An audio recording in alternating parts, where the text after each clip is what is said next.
चलिए, सभी का स्वागत, सभी का वेलकम करते हुए मैं आज की क्लास को स्टार्ट कर रहा हूं।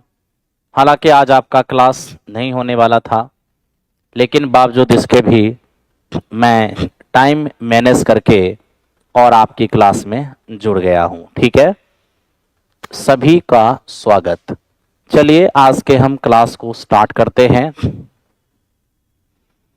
आज का हमारा पहला क्वेश्चन है 3 साइन, ध्यान देना, 3 साइन थीटा बराबर 2 कॉस स्क्वायर थीटा। थीटा का मान 0 और 90 के बीच में है, तो बताइए टेन स्क्वायर थीटा और sec square theta minus cosec square theta का मान क्या होगा। आप मेरे दोस्त यहाँ पर थीटा का मान ध्यान से देखिए। आप यहाँ थीटा का मान 30 डिग्री रखिए और देखिए 30 डिग्री से वेरीफाई होता है क्या। अगर हम 30 डिग्री रखते हैं मेरे दोस्त, क्योंकि हम जानते हैं कि थीटा का मान 0 और 90 के बीच में रखना होगा, यानी कि 30, 60 और 45 इन्हीं में से कोई रहेगा। तो 30 रख के चेक करते हैं पहले। 30 साइन 30 का मान 1/2 हो जाएगा, इधर है 2, कॉस 30 होगा √3/2, स्क्वायर करेंगे तो 3/4 हो जाएगा। तो देखते हैं कि इधर भी 3/2 हो जा रहा है और इधर भी 3/2 हो जा रहा है, यानी LHS बराबर RHS। जब LHS बराबर RHS हो गया है तो आइए मेरे दोस्त अब हम इसको सॉल्व करते हैं। आपको ये पता चल गया होगा कि थीटा का मान 30 डिग्री रखने से वेरीफाई हो रहा है, वही 30 डिग्री यहाँ रखते हैं। टेन 30 1/√3 स्क्वायर करेंगे 1/3 होगा। सेक 30 ये हमारा 2/√3 स्क्वायर करेंगे तो 4/3 हो जाएगा, और माइनस ये कॉसेक 30 2 का स्क्वायर हो जाएगा 4। ये हमारा हो जाएगा 5/3 और माइनस का 4, यानी माइनस में 7/3। यही इस क्वेश्चन का आंसर होगा। तो आई होप आपको ये बात समझ में आ रहा होगा। चलो, तो ये हमारा हो गया है मेरे दोस्त क्या, -7/3, -7/3। सब लोग का आंसर आ गया होगा -7/3। आओ नेक्स्ट क्वेश्चन पे आते हैं। 7 सेमी त्रिज्या और 7 सेमी ऊंचाई वाले एक शंकु को प्रत्येक 7 सेमी त्रिज्या वाले 2 गोले के साथ पिघलाकर 7 सेमी त्रिज्या वाला एक ठोस बेलन बनाया गया। बेलन का वक्रपृष्ठ एरिया क्या होगा। मेरे दोस्त एक्चुअल में हुआ क्या है वो समझिए। यहां पर एक शंकु और 2 गोला को पिघला करके एक बेलन बनाया गया। ठीक है, एक शंकु और 2 गोला को पिघला कर एक बेलन बनाया गया। इसकी त्रिज्या भी 7 है, इसकी त्रिज्या भी 7 है और इसकी त्रिज्या भी 7 है। इसकी तो मेरे दोस्त ऊंचाई भी 7 ही है, और जो बेलन बनाया गया उसकी भी त्रिज्या कितना है, 7 ही है। जब तक बेलन की ऊंचाई नहीं निकलेगा तब तक हम मेरे दोस्त बेलन की बिना ऊंचाई का बेलन का वक्रपृष्ठ नहीं निकाल सकते। अभी 3 को पिघलाकर चौथा फिगर बनाया है, तब तो इन तीनों का आयतन इसके आयतन के बराबर हो जाएगा। शंकु का वॉल्यूम हो जाएगा 1/3 पाई r²h प्लस, यहाँ देख रहे हैं कि 4/3 ये πr³। यहाँ भी 4/3 πr³, 4/3 πr³ बराबर। अगर मेरे दोस्त हम इसका आयतन लें तो ये हो जाएगा πr²h πr²। ठीक है, और इंटू h, तो h कितना हमारा हो जाएगा, तो h हमारा नहीं मालूम, तो h ही रहने दीजिए। ठीक है, अब यहां से हम देख रहे हैं कि सब में से क्या क्या कॉमन आ रहा है। पाई कॉमन आ रहा है, पाई कॉमन कर लीजिए। 1/3 भी कॉमन आ रहा है, वो भी कॉमन कर लीजिए। 7 का क्यूब कॉमन आ रहा है, 7 का क्यूब भी कॉमन कर लीजिए। तो यहाँ से क्या रह जाएगा, 1 रह जाएगा। यहाँ से हमारा 4 रह जाएगा, यहाँ से भी हमारा 4 रह जाएगा, बराबर पाई ये 7 का स्क्वायर और इंटू मेरे दोस्त h। आप क्या देख रहे हैं कि पाई से आपका पाई तो खत्म हो गया मेरे दोस्त। अब ध्यान से देखो, पाई से आपका पाई खत्म हो चुका है। साथ ही साथ हम एक और चीज देख रहे हैं कि और भी कुछ कटने वाला है यहाँ पर। क्या, तो ये देखो 7 का क्यूब जो है उसको 7 × 7 का स्क्वायर लिख पाएंगे। नीचे में 3 है, 4 4 8 और एक 9, और ये हमारे पास 7 का स्क्वायर और इंटू एच है। हम देख रहे हैं कि मेरे दोस्त 7 के स्क्वायर से 7 का स्क्वायर हमारा कट गया, 3 तिया 9 हो गया, तो 7 तिया हो जाएगा 21। इस तरह से बेलन की ऊंचाई कितना हो जाएगा, 21 हो जाएगा। ठीक है, तो बेलन की ऊंचाई जैसे ही हमारे पास 21 हो गया, तो अब बेलन का बकपिस्ट निकाल सकते हैं। बेलन का बकपिस्ट हो जाएगा 2 पाई आर और एच। तो मेरे दोस्त 2 पाई का मान 22/7, आर तो 7 है, एच हमारा 21 है। अब यहाँ 7 से 7 कट गया। हम जैसे इसको सॉल्व करते हैं, 44, 21 चौके 84, 21 चौके 84 और 8 हो जाएगा हमारा 92।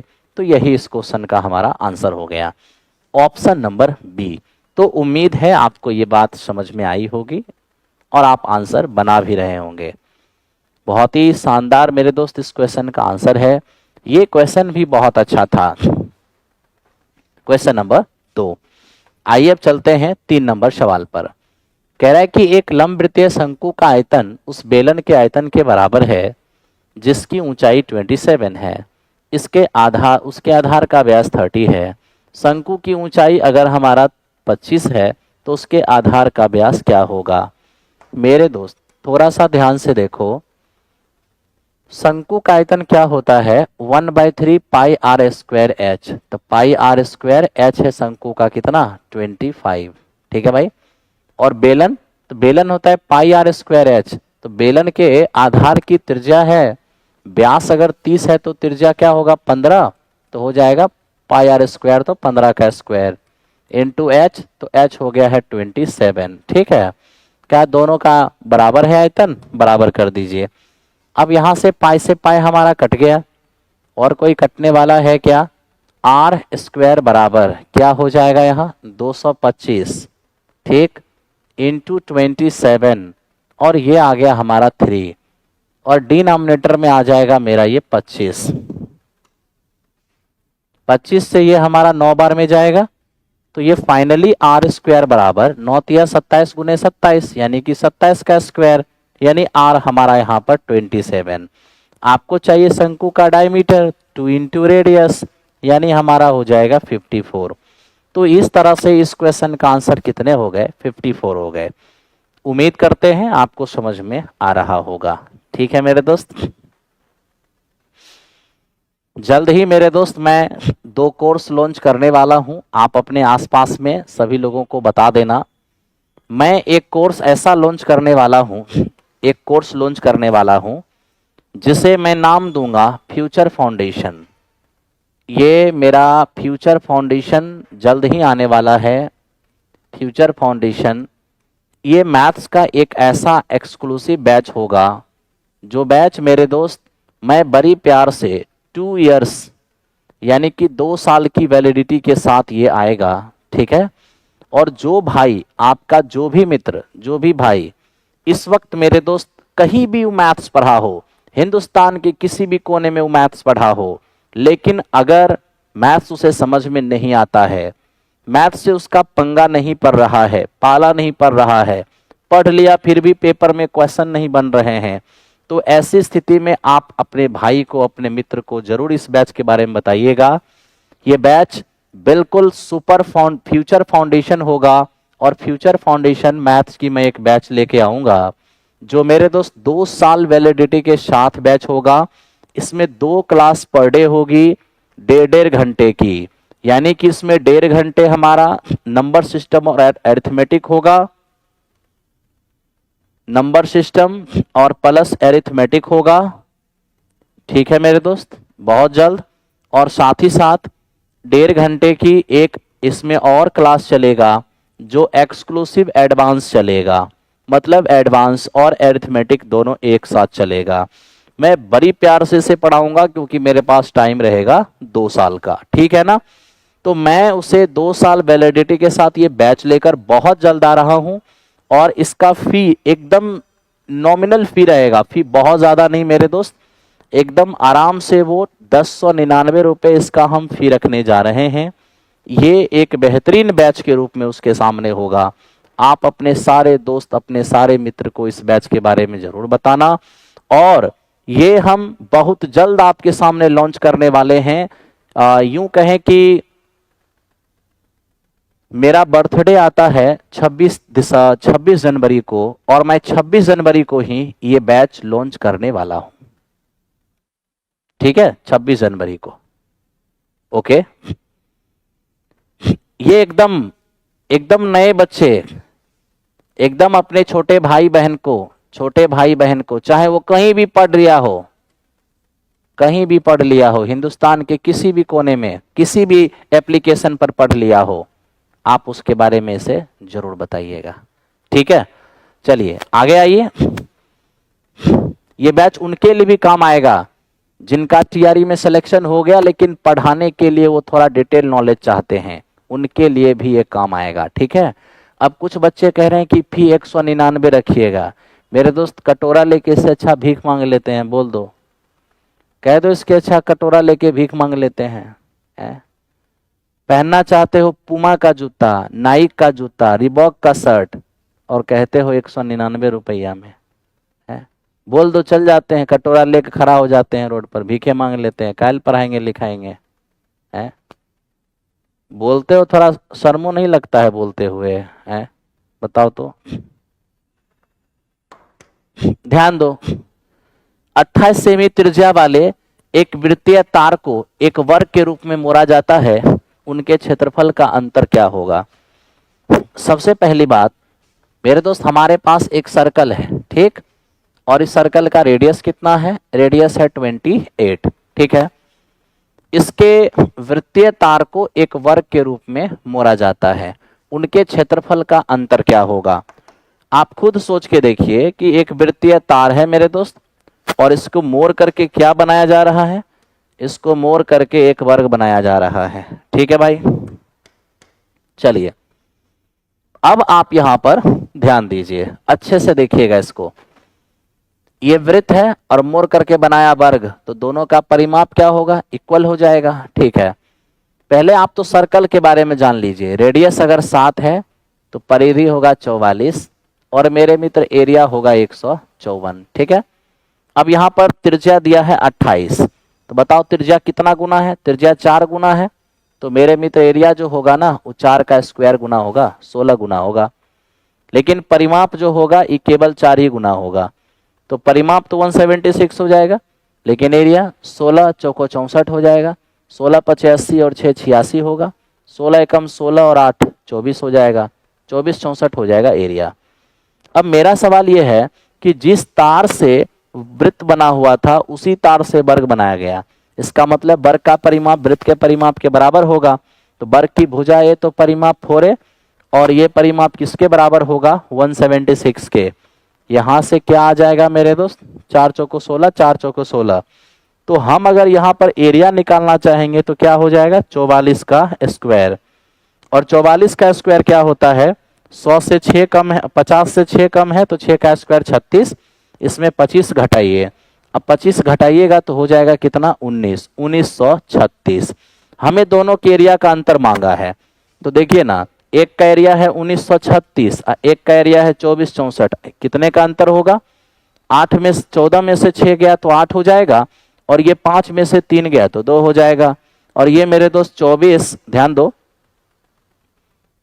हाँ ठीक है, 24 में से 19 गया तो 5 हो जाएगा। बड़े आराम से 528 इस क्वेश्चन का आंसर होगा।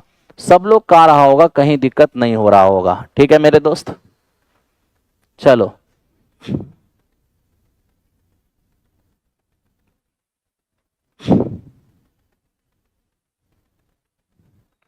ज्योमेट्री फिर से पढ़ा देंगे सुधीर, आप घबराओ नहीं।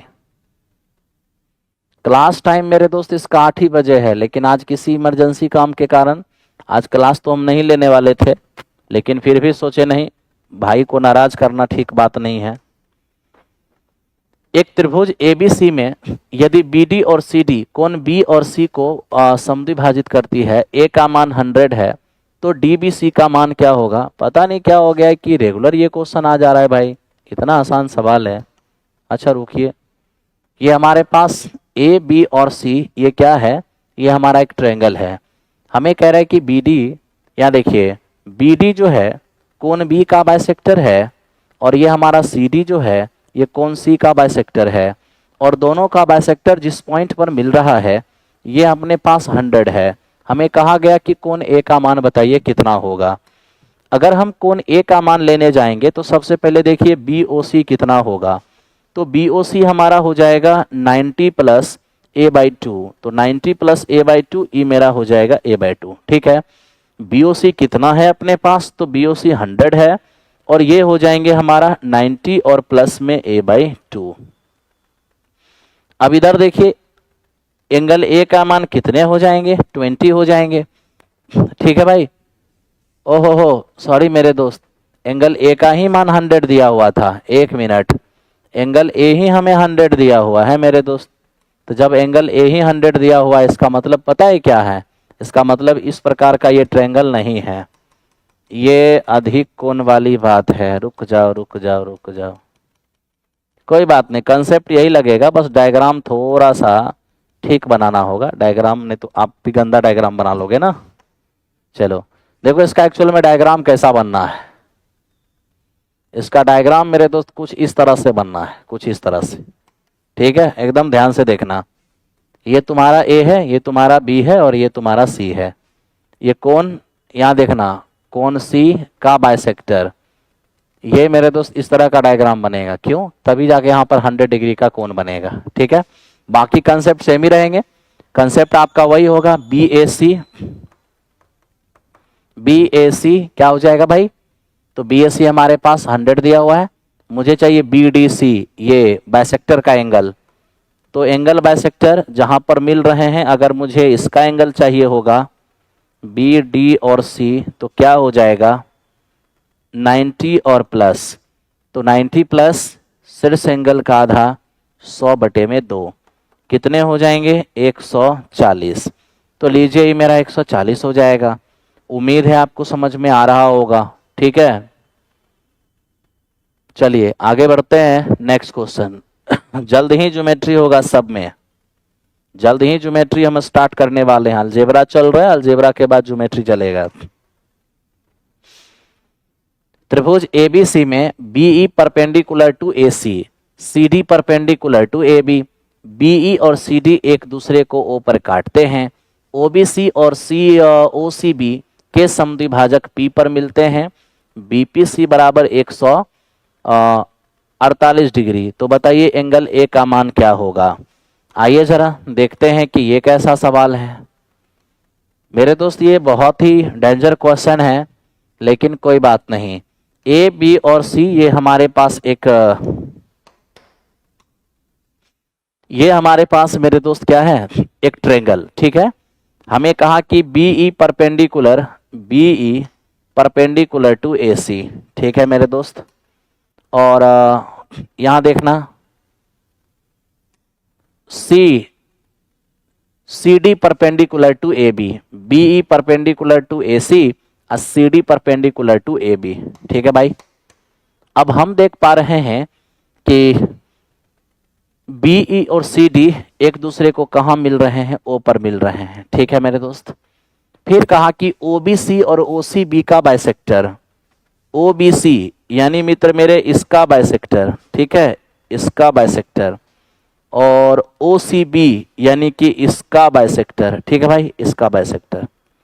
अब आपको यह ध्यान देना है क्या मेरे दोस्त, इसका बाइसेक्टर और इसका बाइसेक्टर जहां पर मिल रहा है उसे पी कहा है। ठीक है, और बीपीसी ये हमारा है 148। ठीक है मेरे दोस्त, मैं आपको एक बात बताऊं, हमें एंगल ए का मान मांगा है, हम बड़े आराम से निकाल सकते हैं। सबसे पहले आप एक ट्रायंगल को साइड करो, आप इस त्रिभुज को पहले साइड करो जिसमें ये ओ है, ये आपका बी है, ये आपका सी है।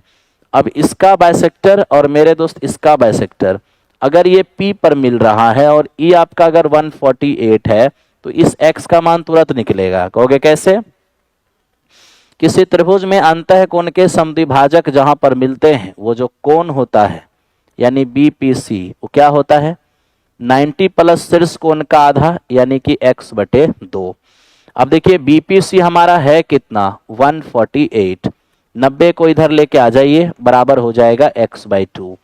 तो ये मेरा x/2 है और बराबर इसमें से 90 जैसे ही जाएगा तो मेरे दोस्त ये 58 हो जाएगा, तो x का मान हो जाएगा 116। तो यहां से आप देख लीजिएगा कि ये है आपका 116। और आपको ये पता होना चाहिए कि जब दो लाइन एक दूसरे को आमने सामने, जब दो लाइन एक दूसरे को काटती है तो मेरे दोस्त यही ना निकला आपका 116, यानी हो गया 116। तो जब दो लाइन एक दूसरे को काटेगी तो आमने सामने कोण बराबर होगा, ये 116 है तो ये भी आपका 116 हो जाएगा। ठीक है मेरे दोस्त, आपको हो गया हाँ जी सर। अब आप यहां देखो कि ADOE ये एक है चतुर्भुज। चतुर्भुज के आमने सामने के कोण होते हैं 180, तो 90 90 180, तो ये भी हो जाएगा 180। अब 180 में अगर ये मेरे दोस्त हमारा 116 है तो ये कितना होगा, तो 80 में 16 हटा दीजिएगा तो ये आपका 64 हो जाएगा। यानी इस तरह से आपने देखा कि इस क्वेश्चन का आंसर 64 हो जाएगा। भाई कह रहे हैं कि चरण स्पर्श, मेरे दोस्त ढेर सारा प्यार आपको, ढेर सारा प्यार। बेस्ट ऑफ लक एडवांस में। 2025 आप सभी के जिंदगी का बेहतरीन साल साबित हो, मैं प्रयास करता हूं अपनी ओर से आपकी सेवा में मेहनत में कोई कमी ना रखूं। आप अपना प्यार, अपना मोहब्बत इसी तरह से बना के रखिए। लाइक का बटन प्रेस करने में पता नहीं आप लोग को क्या हो जाता है, लाइक भी करने में दिक्कत है, पैसा लग रहा है जी हैं? लाइक करने में पैसा लग रहा है तो बोलो भेज देते हैं। ऐसे भी सलाह दे ही दिए हो कि जाओ मास्टर कटोरा लेके भीख मांग लो, तो हमको बोला है भीख मांगने के लिए, है ना? तो कोई बात नहीं, उसी में से कुछ आपको भी दे देंगे। चलो ध्यान दो, साइन 3 थीटा बराबर कॉस 20 माइनस थीटा, तो थीटा का मान क्या होगा मेरे दोस्त? सबसे पहले ही बताओ कि ये जो हमारा साइन 3 थीटा है, क्या हम इसको कॉस 90 माइनस 3 थीटा नहीं लिख सकते हैं क्या?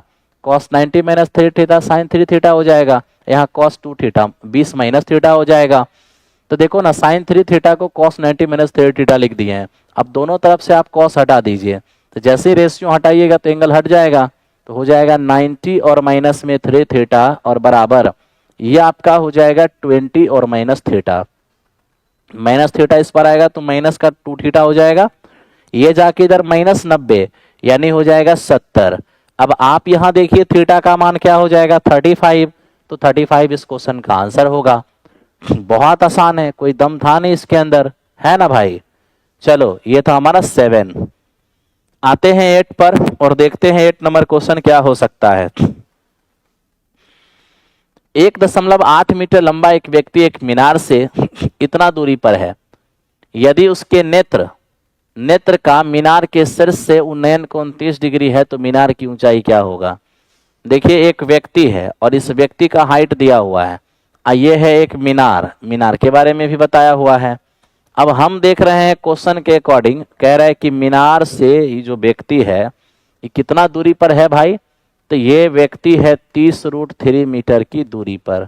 व्यक्ति के खुद का हाइट कितना है? 1.8 मीटर है। ठीक है, अब हमें कहा गया कि व्यक्ति के नेत्र पर, तो सवाल यह है कि व्यक्ति का नेत्र कहाँ होगा? तो व्यक्ति का नेत्र तो यहाँ है, यानी यहां से व्यक्ति देख रहा है। क्या देख रहा है मेरे दोस्त? तो यहां से ये मीनार के टॉप को देख रहा है, तो एक कोण मीनार के टॉप को जाएगा और एक बेस के पैरेलल जाएगा। तो आप यहां से यही देख पाइएगा कि ये इसका एंगल कितना है, तो मित्र मेरे इसका एंगल है 30 डिग्री। ठीक है, जानते हो ये एक आयत के रोल में है, आमने सामने की भुजा बराबर होगी। ये 1.8 है तो ये भी हमारा 1.8 हो जाएगा। ये हमारा 30√3 है तो ये भी हमारा हो जाएगा 30√3 मीटर। ठीक है ना? अब ये देखिए, आप यहाँ पर 30 डिग्री के लिए लंब कितने 1 और आधार कितने √3। तो देखिए √3 का मान अगर 30√3 है तो एक का मान क्या हो जाएगा 30। तो जब एक का मान मेरे दोस्त 30 मीटर हो जाएगा तो यहां से यहां तक तो ये 30 है और यहां से यहां 1.8 है, यानी 31.8। तो ये इस क्वेश्चन का आंसर हो चुका है। आई होप समझ में आ रहा होगा। एकदम शेयर जम करके कीजिए। 1000 लाइव आपको पुराना है, विद इन 1 सप्ताह के अंदर 1000 लाइव मुझे चाहिए। अगर 1000 लाइव नहीं हुआ तो फिर इसे हम एप्लीकेशन पर ही रख देंगे, क्योंकि ये एप्लीकेशन का डिस्कशन था, यूट्यूब पर भी हम इसको रख रहे हैं, तो ये संस्थान का त्याग आप लोगों के लिए है।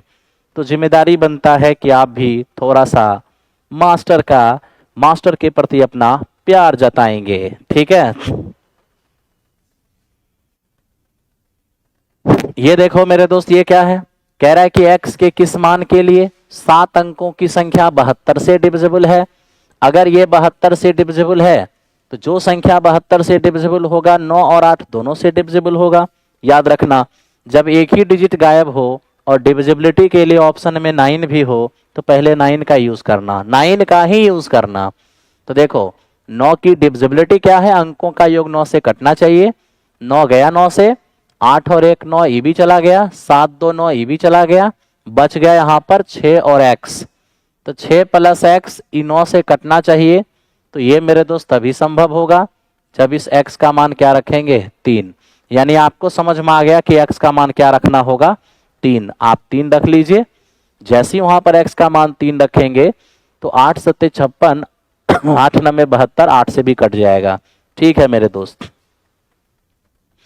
अब इसको देखिए, कह रहा है कि निम्नलिखित में से कौन छोटा भिन्न है।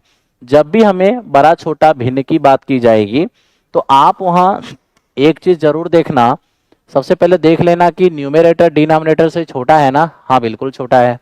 अब अंश हर का अंतर देख लेना, यहाँ पर 6, यहाँ पर 5, यहाँ पर 5 और यहाँ पर मेरे दोस्त अंतर हो जाएगा 8 का।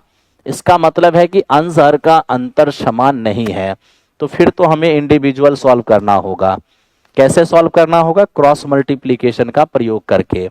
तो 12 पंचे 60 और 11 सते 77। आपको छोटा भिन्न चाहिए तो बड़ा को आप काटते चलिए।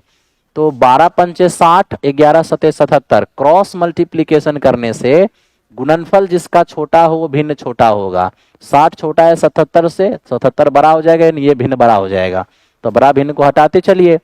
अब यहां देखिए 13 पचे 65 और 11 ठे 88, तो 65 छोटा 88 बड़ा है, तो ये भिन्न बड़ा हो गया, इसको हटा दीजिए। 17 पचे 85 और 11 नमे 99, तो 99 बड़ा 85 छोटा, तो ये भी भिन्न बड़ा हो जाएगा। तो बड़ा को हम छांटते चले गए तो यही हमारा सबसे छोटा हो गया। तो सबसे छोटा भिन्न ऑप्शन नंबर ए हो गया। आप इस तरीके से बड़े आराम से कर सकते हैं, आपको कोई हेडेक नहीं होने वाला है। ठीक है, चलिए आगे चलते हैं नेक्स्ट क्वेश्चन की ओर। ये देखो मेरे दोस्त, a और b का मान दिया हुआ है। अब कैसे हम a square plus b square plus a b का मान फाइंड करेंगे, हमें यहां पर थोड़ा सा टेक्नोलॉजी लगाना होगा। बड़ी नॉर्मल है मेरे दोस्त, आप एक काम करो, a square plus b square को a प्लस बी का होल स्क्वायर और माइनस 2ab तो कर ही सकते हो, ये हमारा प्लस ए बी है। अब ये देख लो, हमारा a प्लस बी का मेरे दोस्त क्या है, होल स्क्वायर है, और ये हो जाएगा माइनस का ए बी। ठीक है ना, चलिए अब क्या किया जाए, a प्लस बी निकालना होगा। तो चलिए a प्लस बी निकालते हैं। अब ई दोनों को अगर हम जोड़ने जाएंगे तो एलसीएम होगा a minus b into a plus b, तो हो जाएगा a स्क्वायर और माइनस में b स्क्वायर, कोई दिक्कत नहीं है। इसका गुना यहां पर करेंगे तो 2 प्लस रूट 3 का स्क्वायर हो जाएगा, प्लस इसका गुना यहां पर करेंगे तो 2 माइनस रूट 3 का स्क्वायर हो जाएगा। जोड़ोगे ना मेरे दोस्त, जब ही दोनों को जोड़ोगे तो एलसीएम दोनों गुणनफल आएगा, तो इसका गुना यहाँ होगा, इसका गुना यहाँ होगा, है ना।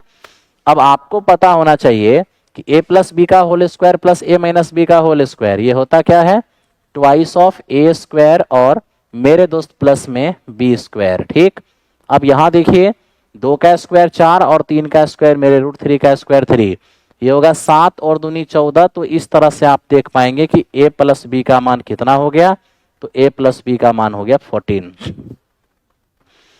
तो यहां से a प्लस बी का मान कितने हो गए, 14 हो गए। तो आपने देखा a प्लस बी का मान हमने फाइंड कर लिया। अब मुझे ए बी का मान फाइंड करना है। तो ए बी तो हमें ऐसे भी दिख रहा है कि 1 होगा, इसको गुना करेंगे, इससे ये जाएगा, इससे ये जाएगा, तो ए बी का मान तो 1 हो ही जाएगा। तो लो मेरे दोस्त, ये हमारा 14 का स्क्वायर होगा और ये हमारा 1 है। 195 इस क्वेश्चन का आंसर होगा, option number A. I hope आप सभी को समझ में आ रहा होगा। एकदम ऐसे ही दबा के लाइक करते चलिए और काम करते चलिए, काफी मजा आएगा। ठीक है भाई। अब इतना जोर से मोबाइल का बटन मत दबा देना कि मोबाइल फूट जाए, गुस्सा में नहीं, बड़ी प्यार से लाइक का बटन प्रेस करना है, क्योंकि लाइक प्यार से ही होता है मेरे दोस्त।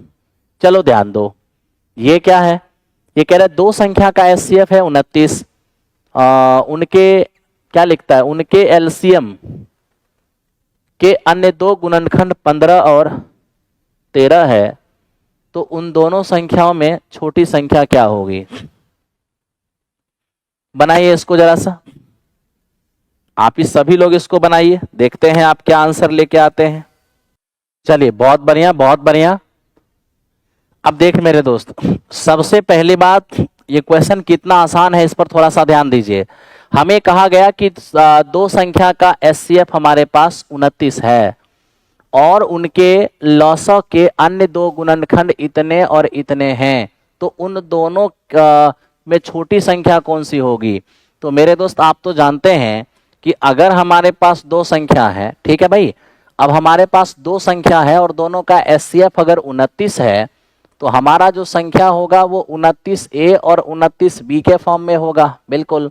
और अगर दो संख्या हमारे पास है और दोनों का एचसीएफ 29 है, इसका मतलब 29 जो है वो दोनों संख्या का कॉमन फैक्टर है, ठीक है, मतलब दोनों में 29 अवेलेबल है। अब वो हमें कहता है कि 29 को छोड़ दिया जाए, तो 29 के अलावे हम दो फैक्टर A और B जो माने हैं, उसमें एक हमारा 15 है और एक हमारा 13 है। तो मित्र मेरे, एक हमारा 15 है और दूसरा हमारा अन्य फैक्टर में 13 है। तो 15 नमे 135, अब 15 दूनी 30 और 13 43, ये 19 नमे 117 और ये 26 और 11 हो जाएगा 77, यानी वो दोनों संख्या 435 और 377 है। हमें छोटी संख्या मांगा, तो मेरे दोस्त हमारा आंसर 377।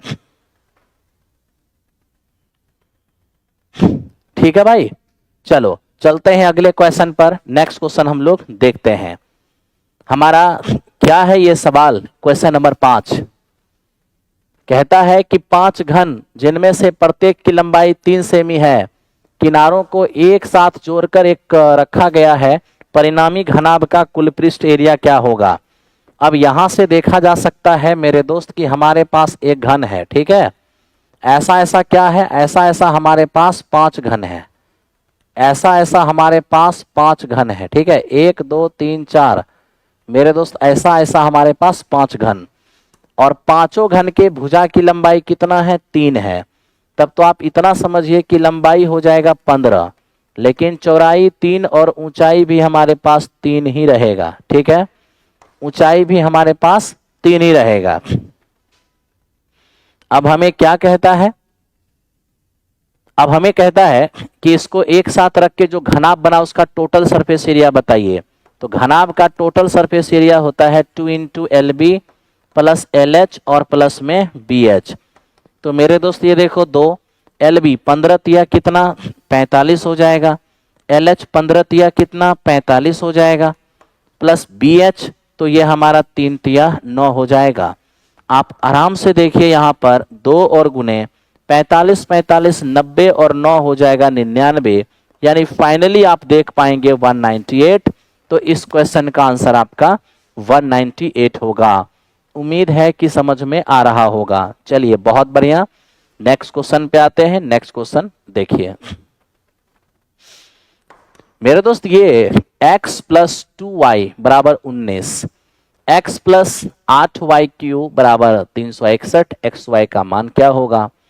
आज अगर हम कुछ मान रखना चाहें, मान लिया जाए, तो हमें इस बात का भी ख्याल रखना होगा कि 361 भी हमारा होना चाहिए।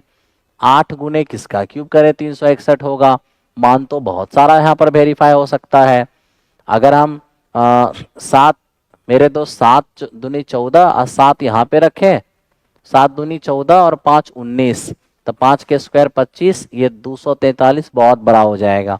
तो फिर बहुत ज़्यादा दिमाग लगने लग गया, तो बहुत ज़्यादा दिमाग मत लगाओ, बस नॉर्मल काम कर लो। एक क्या नॉर्मल काम, दोनों तरफ क्यूब कर लो, ठीक है भाई। ये क्या है यहाँ पर, ये तो होना तो क्यूब चाहिए था, स्क्वायर कैसे लिख दिया यहाँ पर। चलो मेरे दोस्त, ये बोथ साइड क्यूब कर दो, ये आपका एक्स क्यू हो जाएगा, 2y का होल क्यू यानी 8y क्यू और प्लस 3ab। तो 3ab करने जाओगे x और इंटू 2y और ये हो जाएगा x प्लस 2y बराबर ये हमारा 19 का क्यूब कितना होगा, तो 19 का क्यूब हो जाएगा 68 और 59। ठीक है भाई। अब ये देखो हमारा एक्स क्यू और 8y क्यू, इसे एज इट इज रहने दें। ये 3 दूनी 6 हो जाएगा, एक्स वाई हमें नहीं मालूम। ओके, और ये कितना है, ये हमारे पास है 19। ठीक है भाई, और ये हो जाएगा 68 और 59।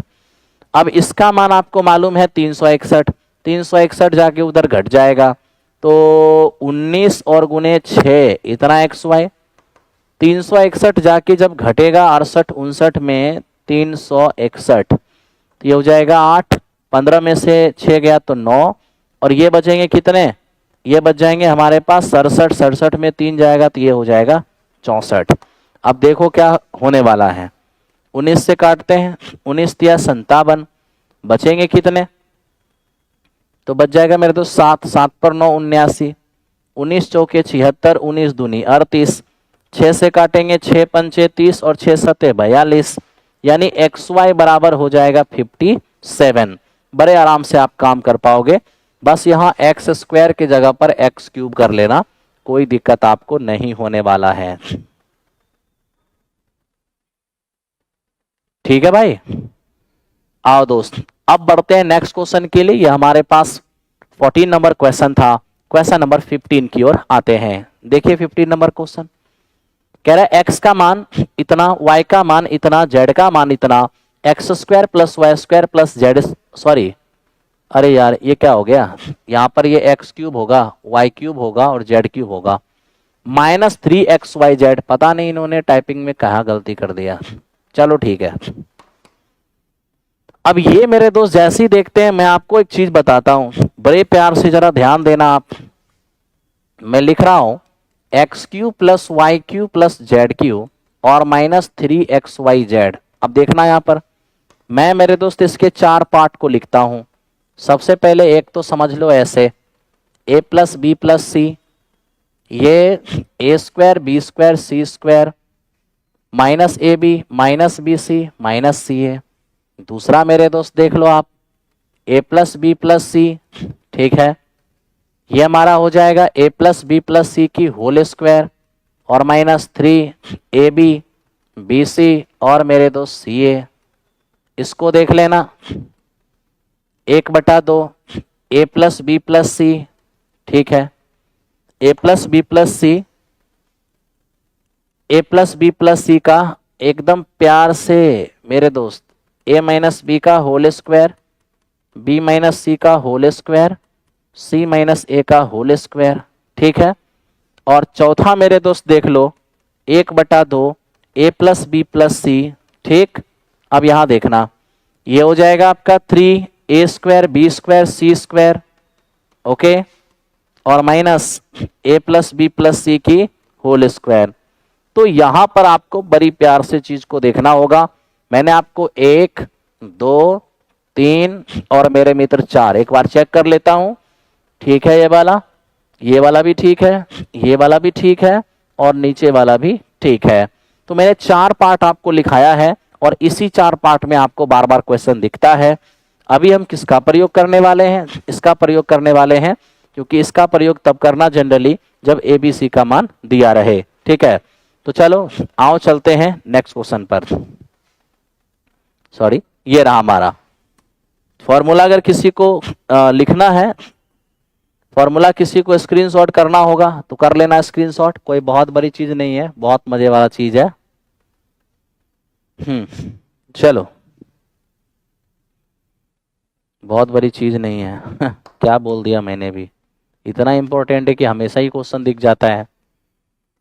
X cube plus y cube plus z cube -3xyz, कौन सा फॉर्मूला यूज करूंगा, 1/2x plus y plus Z, ठीक है। इसको देख लो आप, x plus y plus z की होल स्क्वायर माइनस, ठीक है। इसमें तो बहुत मेहनत हो जाएगा भाई, ये क्या उल्टा पुल्टा लिख दिया, x माइनस वाई का स्क्वायर, y माइनस जेड का स्क्वायर और z माइनस एक्स का स्क्वायर। ये वाली जब एबीसी का मान दिया रहे इस तरह से तो आप ये वाली कंसेप्ट यूज करना, ठीक है। चलो सबसे पहले 1/2 इन तीनों को जोड़ना है, तो देख लो भाई 5 6 5 11, 11 7 हो जाएगा 18, 5 तिया 15, 15 1 16, 5 तिया 15, 15 1 16, ठीक ना।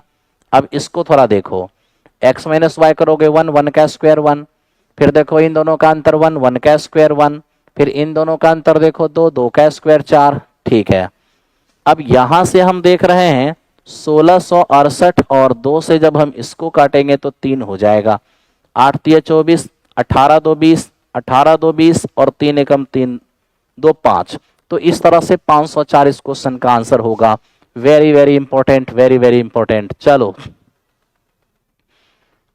रुक जा रहा है वीडियो, अरे काहे रुकेगा वीडियो, एकदम जम के लाइक करके जम के लाइक कीजिए ना,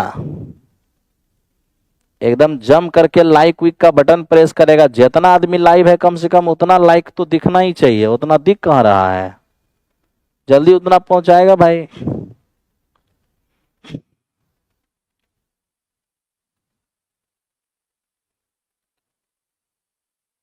हम तो पहले ही बोल दिए हैं कि अर्जुन बैच हर किसी के फोन में होना चाहिए, चाहे कोई भी परिस्थिति हो। केवल 499 रुपया फी है, अर्जुन बैच को आप सभी अपने फोन में रख लीजिएगा, ठीक है ना भाई। चलो थैंक यू।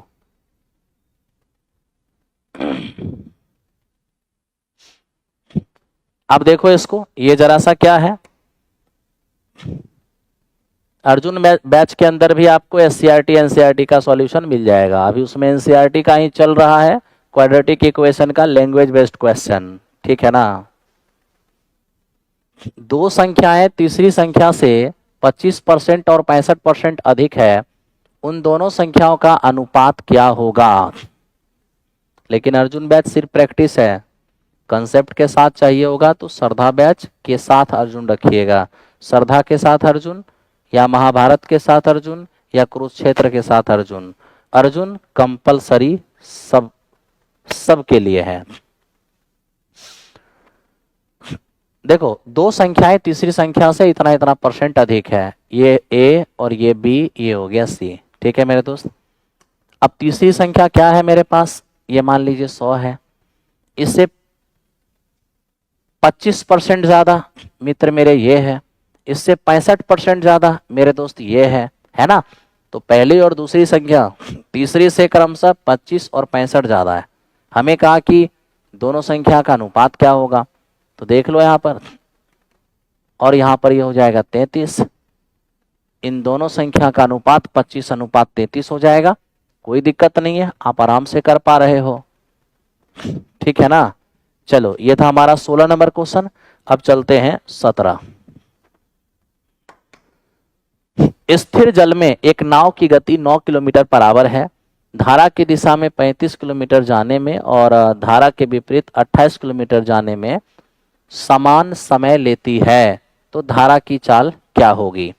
मेरे दोस्त एक बात याद रखना, जब टाइम कांस्टेंट हो जाए, मतलब टाइम सेम यूज हो जाए, ठीक है, तो इस स्थिति में जो दूरी का अनुपात होगा वही हमारे चाल का भी अनुपात होगा। जो दूरी का अनुपात होगा वही हमारे चाल का भी अनुपात होगा, ठीक है मेरे दोस्त। तो आप एक काम कर लो, धारा की दिशा में और धारा के विपरीत, ठीक, आप आराम से डिस्टेंस का रेशियो ले लो, डिस्टेंस। तो मेरे मित्र धारा की दिशा में हम देख पा रहे हैं 35 और धारा के विपरीत 28। यदि हम रेशियो लेने जाएंगे 7 × 5 = 35 और 7 × 4 = 28, ये हो गया डिस्टेंस का रेशियो। तो जो डिस्टेंस का रेशियो होगा वही मेरा टाइम का रेशियो, सॉरी, जो डिस्टेंस का रेशियो होगा वही मेरे स्पीड का भी रेशियो हो जाएगा। तो मेरे दोस्त इस तरह से आपने देखा कि धारा की दिशा में नाव की चाल 5 है और धारा के विपरीत नाव की चाल 4 है। आपको क्या चाहिए, आपको तो धारा की चाल चाहिए, तो लीजिए धारा की चाल देखते हैं। धारा की चाल होता क्या है, अरे हमें दिया हुआ क्या है, नाव की चाल दिया हुआ है ना।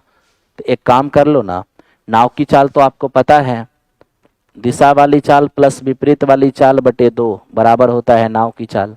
यहाँ से x का मान कितना आ जाएगा, 2 आ जाएगा। आपको चाहिए धारा की चाल ना, तो धारा दिशा वाली चाल माइनस विपरीत वाली चाल और बटे में 2, तो हो जाएगा x का मान 2, 2 बटे 2, यानी फाइनली कितना हो जाएगा 1 किलोमीटर पर आवर। तो इस क्वेश्चन का आंसर हमारा हो जाएगा 1 किलोमीटर पर आवर।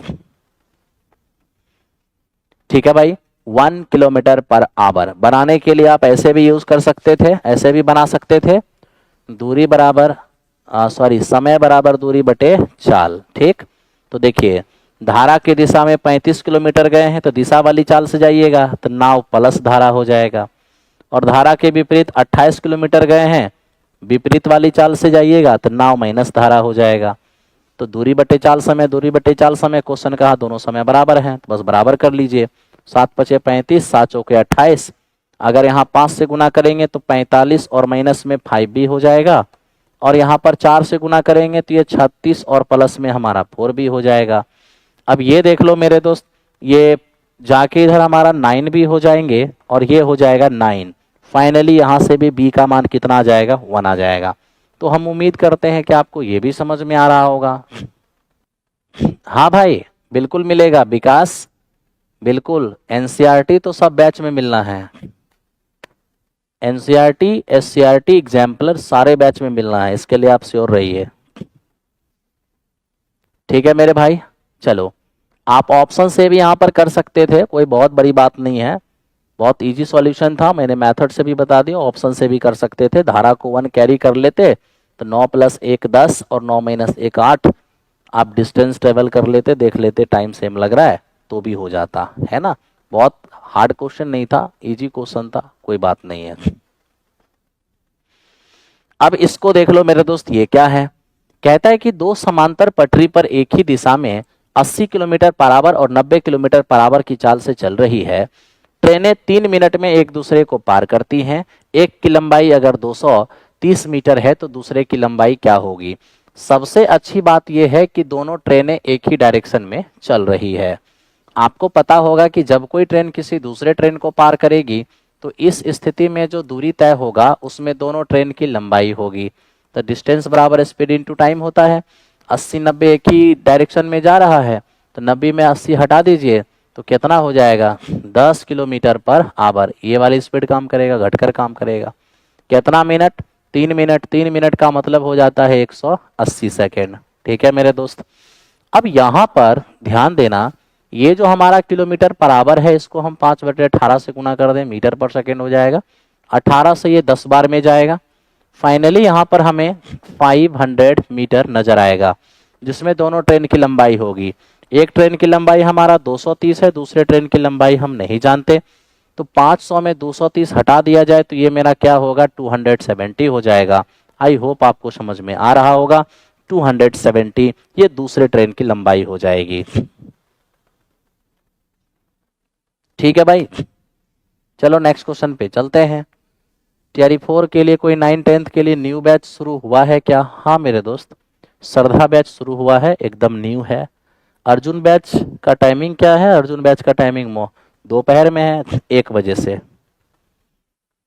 अब देखिए यहाँ पर 8,000 रुपए की राशि 2 अर्धवार्षिक रूप से संयोजित होने वाली 10% वार्षिक ब्याज की दर पर निवेश करने पर यह धनराशि 9261 हो जाती है।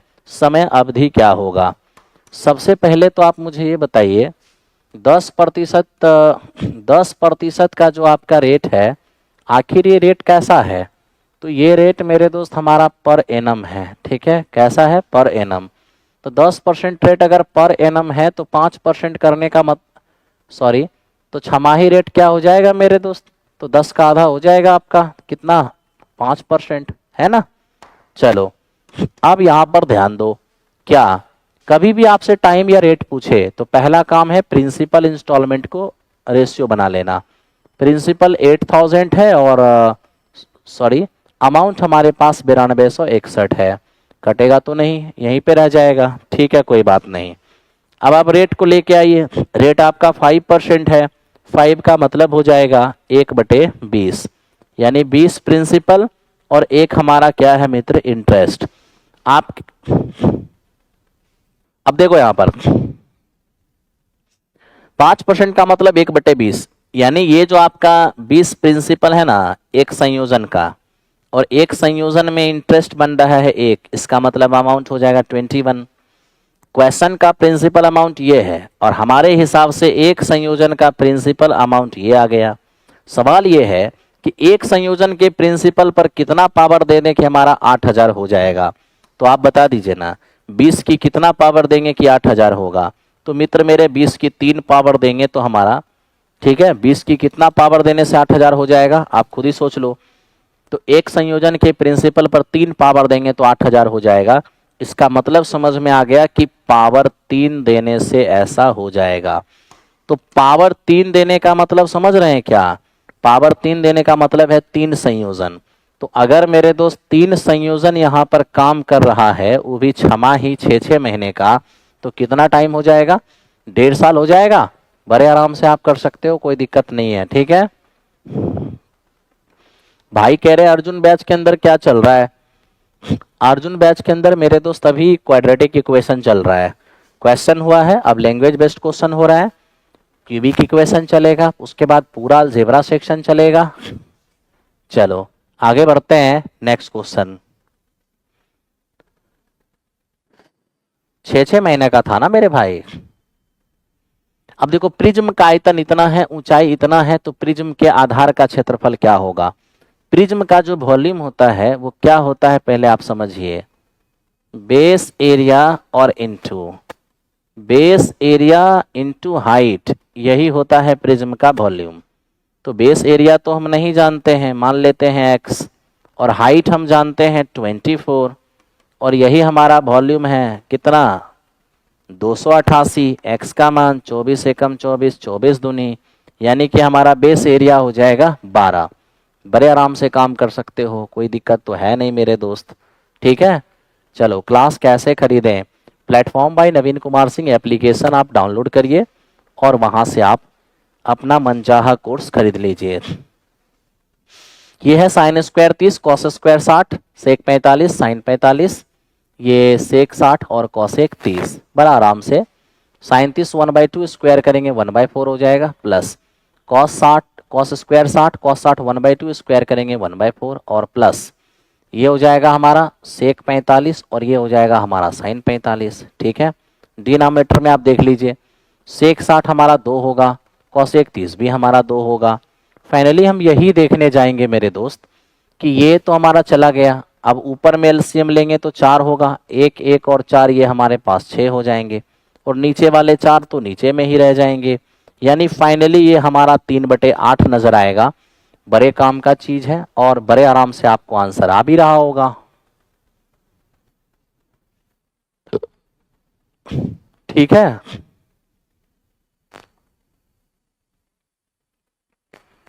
महाभारत बैच के अंदर होगा, अभी क्वाड्रेटिक जो चल रहा है ना मेरे दोस्त, महाभारत में अभी अलजेब्रा चल रहा है, महाभारत कुरुक्षेत्र दोनों में अलजेब्रा चल रहा है। श्रद्धा बैच में ट्रिग्नोमेट्री चल रहा है, कुरुक्षेत्र में सॉरी अर्जुन बैच में चल रहा है क्वाड्रेटिक इक्वेशन, महाभारत में क्वाड्रेटिक बाद में होगा। अरे दीपक कुमार ध्यान दो ना, यदि एक वस्तु का अंकित मूल्य 2850 है और इस पर दी जाने वाली छूट 21% है, तो इसका बिक्री मूल्य क्या होगा? नॉर्मल सा चीज है, आप आराम से कैलकुलेट कर लेना मेरे दोस्त। अब देखो ना, बिक्री मूल्य ही तो मांग रहा है, एमआरपी है 2850, ठीक है ना। अब इस पर 21% की छूट देंगे ना तो 79% में बेचेंगे, बस इसका 79% निकाल लो, है ना। क्या आता है कैलकुलेट कर लेना, थोड़ा सा तो गुना भाग कर ही सकते हो, ठीक है, थोड़ा सा तो गुना भाग कर ही सकते हो, थोड़ा गुना भाग करके देखो मेरे दोस्त क्या आता है ना। आप देख लेना इसको मल्टीप्लाई करके, ये 2251, थोड़ा सा मल्टीप्लाई तो कर ही सकते हो, 2251.50 नजर आएगा, ठीक है। चलिए पैर छूकर प्रणाम, ढेर सारा आशीर्वाद। आइए इसको देखते हैं, ये क्या है। हमारे पास एक त्रिभुज के 3 शीर्ष दिया हुआ है और कह रहा है कि बताओ ये कौन सा त्रिभुज है। कोई बात नहीं मेरे दोस्त, हम एक त्रिभुज के 3 शीर्ष जान रहे हैं, फटाफट त्रिभुज के तीनों शीर्ष देख लो क्या है। एक हमारा पास 4 1 है, एक हमारे पास मेरे दोस्त 1 1 है, और एक हमारे पास मेरे दोस्त 3 5 है, ठीक है। क्या हो सकता है वो जरा देखिए।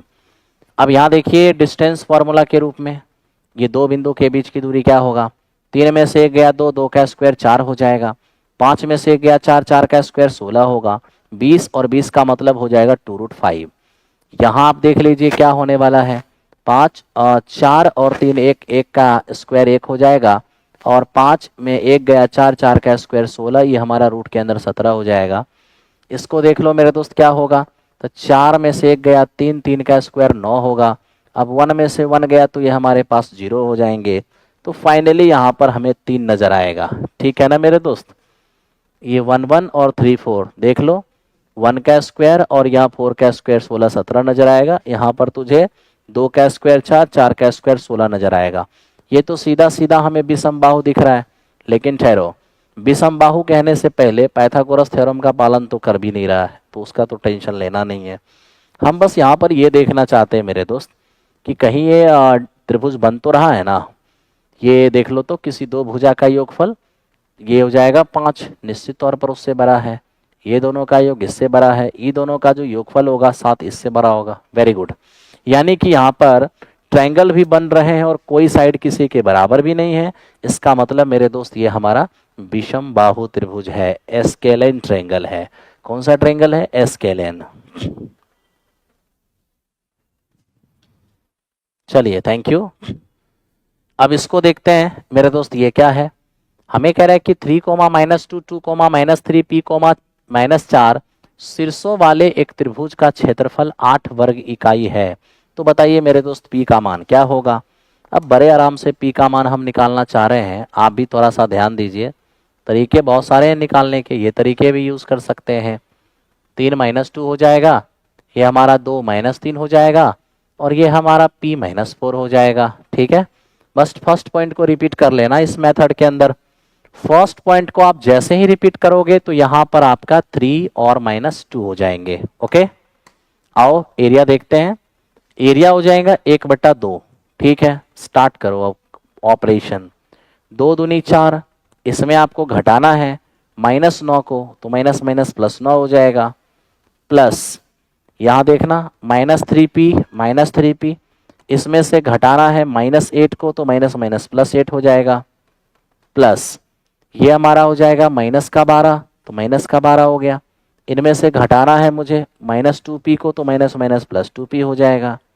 ठीक है, और यहां से आपको एरिया कितना दिया हुआ है, एरिया दिया हुआ है 8, 8 में 2 से गुना होगा तो ये 16 हो जाएगा, बराबर यहां पर क्या हो जाएंगे, -3p में 2p जाएगा तो -p हो जाएगा, और यहां देखना 9 में 4 गया तो 5, 8 5 13, 13 में से मेरे दोस्त 12 जाएगा तो ये हमारा 1 हो जाएगा, तो ये हो जाएगा हमारा 1। ठीक है, अब यहां से क्या हो सकता है इस पर विचार करना है। तो यहां से मेरे दोस्त हमारा -p+1, इसका मान क्या, अब आपको लगता होगा कि सर इसका क्या मान ले सकते हैं। तो मेरे दोस्त यहाँ पर मॉड के अंदर वेरिएबल है और बाहर मेरे दोस्त आप देख पा रहे हो कि कांस्टेंट वैल्यू है, तो इसके बाहर एक बार पॉजिटिव एक बार नेगेटिव निकालना होगा, यानी कि आप प्लस में -p+1 और बराबर क्या लेके आ जाओगे 16, और एक बार आपको माइनस में -p+1 और बराबर हो जाएंगे 16। अब देखते हैं क्या हो सकता है। तो ये हमारा क्या हो जाएगा, तो मेरे दोस्त ये हो जाएगा p और -16, तो यहाँ पर हमारा आ जाएगा p बराबर -15, और मेरे दोस्त आप जानते हैं ये तो हमारा नॉट पॉसिबल है, ये तो पॉसिबल नहीं है, क्योंकि क्या है, काइन पॉसिबल है, काइन पॉसिबल है मेरे दोस्त, एरिया थोड़ी ना है, एरिया नेगेटिव नहीं होता है। ठीक है, बाकी चलो इसको जरा ऑपरेशन करते हैं। तो इसको ऑपरेशन करेंगे तो p होगा -1 और बराबर हो जाएंगे 16, तो यहाँ से p का मान क्या होने वाला है 17, तो p का मान -15 भी आ रहा है 17 भी आ रहा है, तो हमारे इस क्वेश्चन का आंसर मेरे दोस्त ए हो गया। -15 कहीं पर है नहीं, इसलिए ऑप्शन नंबर ए इस क्वेश्चन का आंसर हो गया। ठीक है, बिल्कुल बिल्कुल, तो ये मेरे दोस्त हमारे इस क्वेश्चन का आंसर 17 हो गया। 17 भी है और -15 भी है, ऑप्शन में अगर कहीं -15 होता तो वो भी लगा लेते, लेकिन -15 तो है नहीं, 15 है, तो हमारे पास क्या रिजल्ट हो जाएंगे, ये हमारे पास हो जाएंगे मेरे दोस्त ये 17। अब सबसे बड़ा सवाल आपके मन में ये चीज आएगा कि सर मॉड के अंदर वेरिएबल था, आप एक बार पॉजिटिव लिए एक बार नेगेटिव लिए, लेकिन क्या आपको लगता है कि पी का मान -15 और पी का मान 17 रखने से एरिया एक समान हो सकता है? तो मेरे दोस्त चेक कर सकते हैं, आते हैं चेक करके देखते हैं कि क्या हो सकता है। आपने तो इसको देख ही लिया ना दोस्त। अब एक बार हम लोग थोड़ा सा इसकी एरिया को चेक करने की कोशिश करते हैं कि वाकई इसमें कुछ सत्यता है या भी नहीं। ठीक है, तो हमारे पास एक पॉइंट था 3, -2, एक पॉइंट था 2, -3 और ये हो गया 15। पी का मान एक बार 17 ले लो, 17 और कोमा कितना हो जाएगा -4। तुम तो जानते हो पहला पॉइंट रिपीट करना है, 3, -2, 3, -2 रिपीट कर दिए। चलो ऑपरेशन स्टार्ट करो जल्दी से, बोलो भाई क्या हो जाएगा? ये हो जाएगा -4, माइनस माइनस प्लस क्या 9। फिर देखना यहाँ पर ये 17×3 = 51, ओके। और मेरे दोस्त ये क्या हो जाएंगे? -8, तो माइनस माइनस +8 हो जाएंगे। फिर आप यहाँ पर देख लो ये क्या हो जाएगा, तो ये हमारा हो जाएगा -4×4 = 12, ठीक है। और ये कितने हो जाएंगे? Minus minus plus 17×2 = 34। अब देखते हैं क्या होता है। तो यहां से हमारा 1/2 हो जाएगा, ये हो जाएगा 5, इसमें से 8 चले जाएंगे तो माइनस का 43 हो जाएगा, और 34 में से 12 जाएगा तो मेरे दोस्त यहाँ पर हमारा प्लस का 22 हो जाएगा।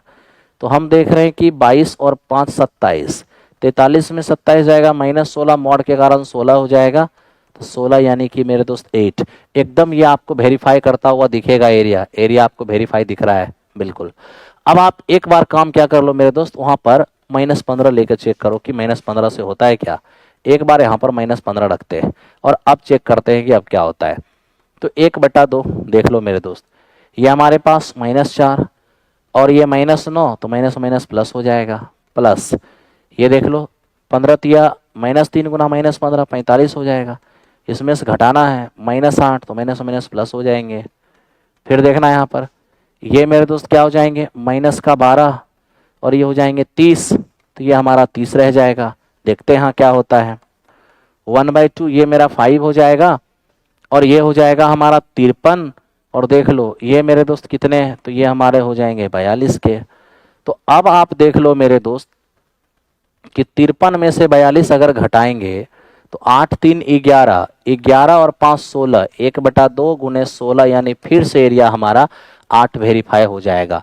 यानी आज आपको ये भी क्लियरेंस हमने आपको दिया इस क्वेश्चन के सहारे कि अगर कभी भी एरिया वाली सेक्शन में मॉड के अंदर अगर वेरिएबल नजर आएगा तो इसको एक बार बाहर प्लस साइन के साथ निकालना और एक बार इसको बाहर माइनस साइन के साथ निकालना, ठीक है भाई।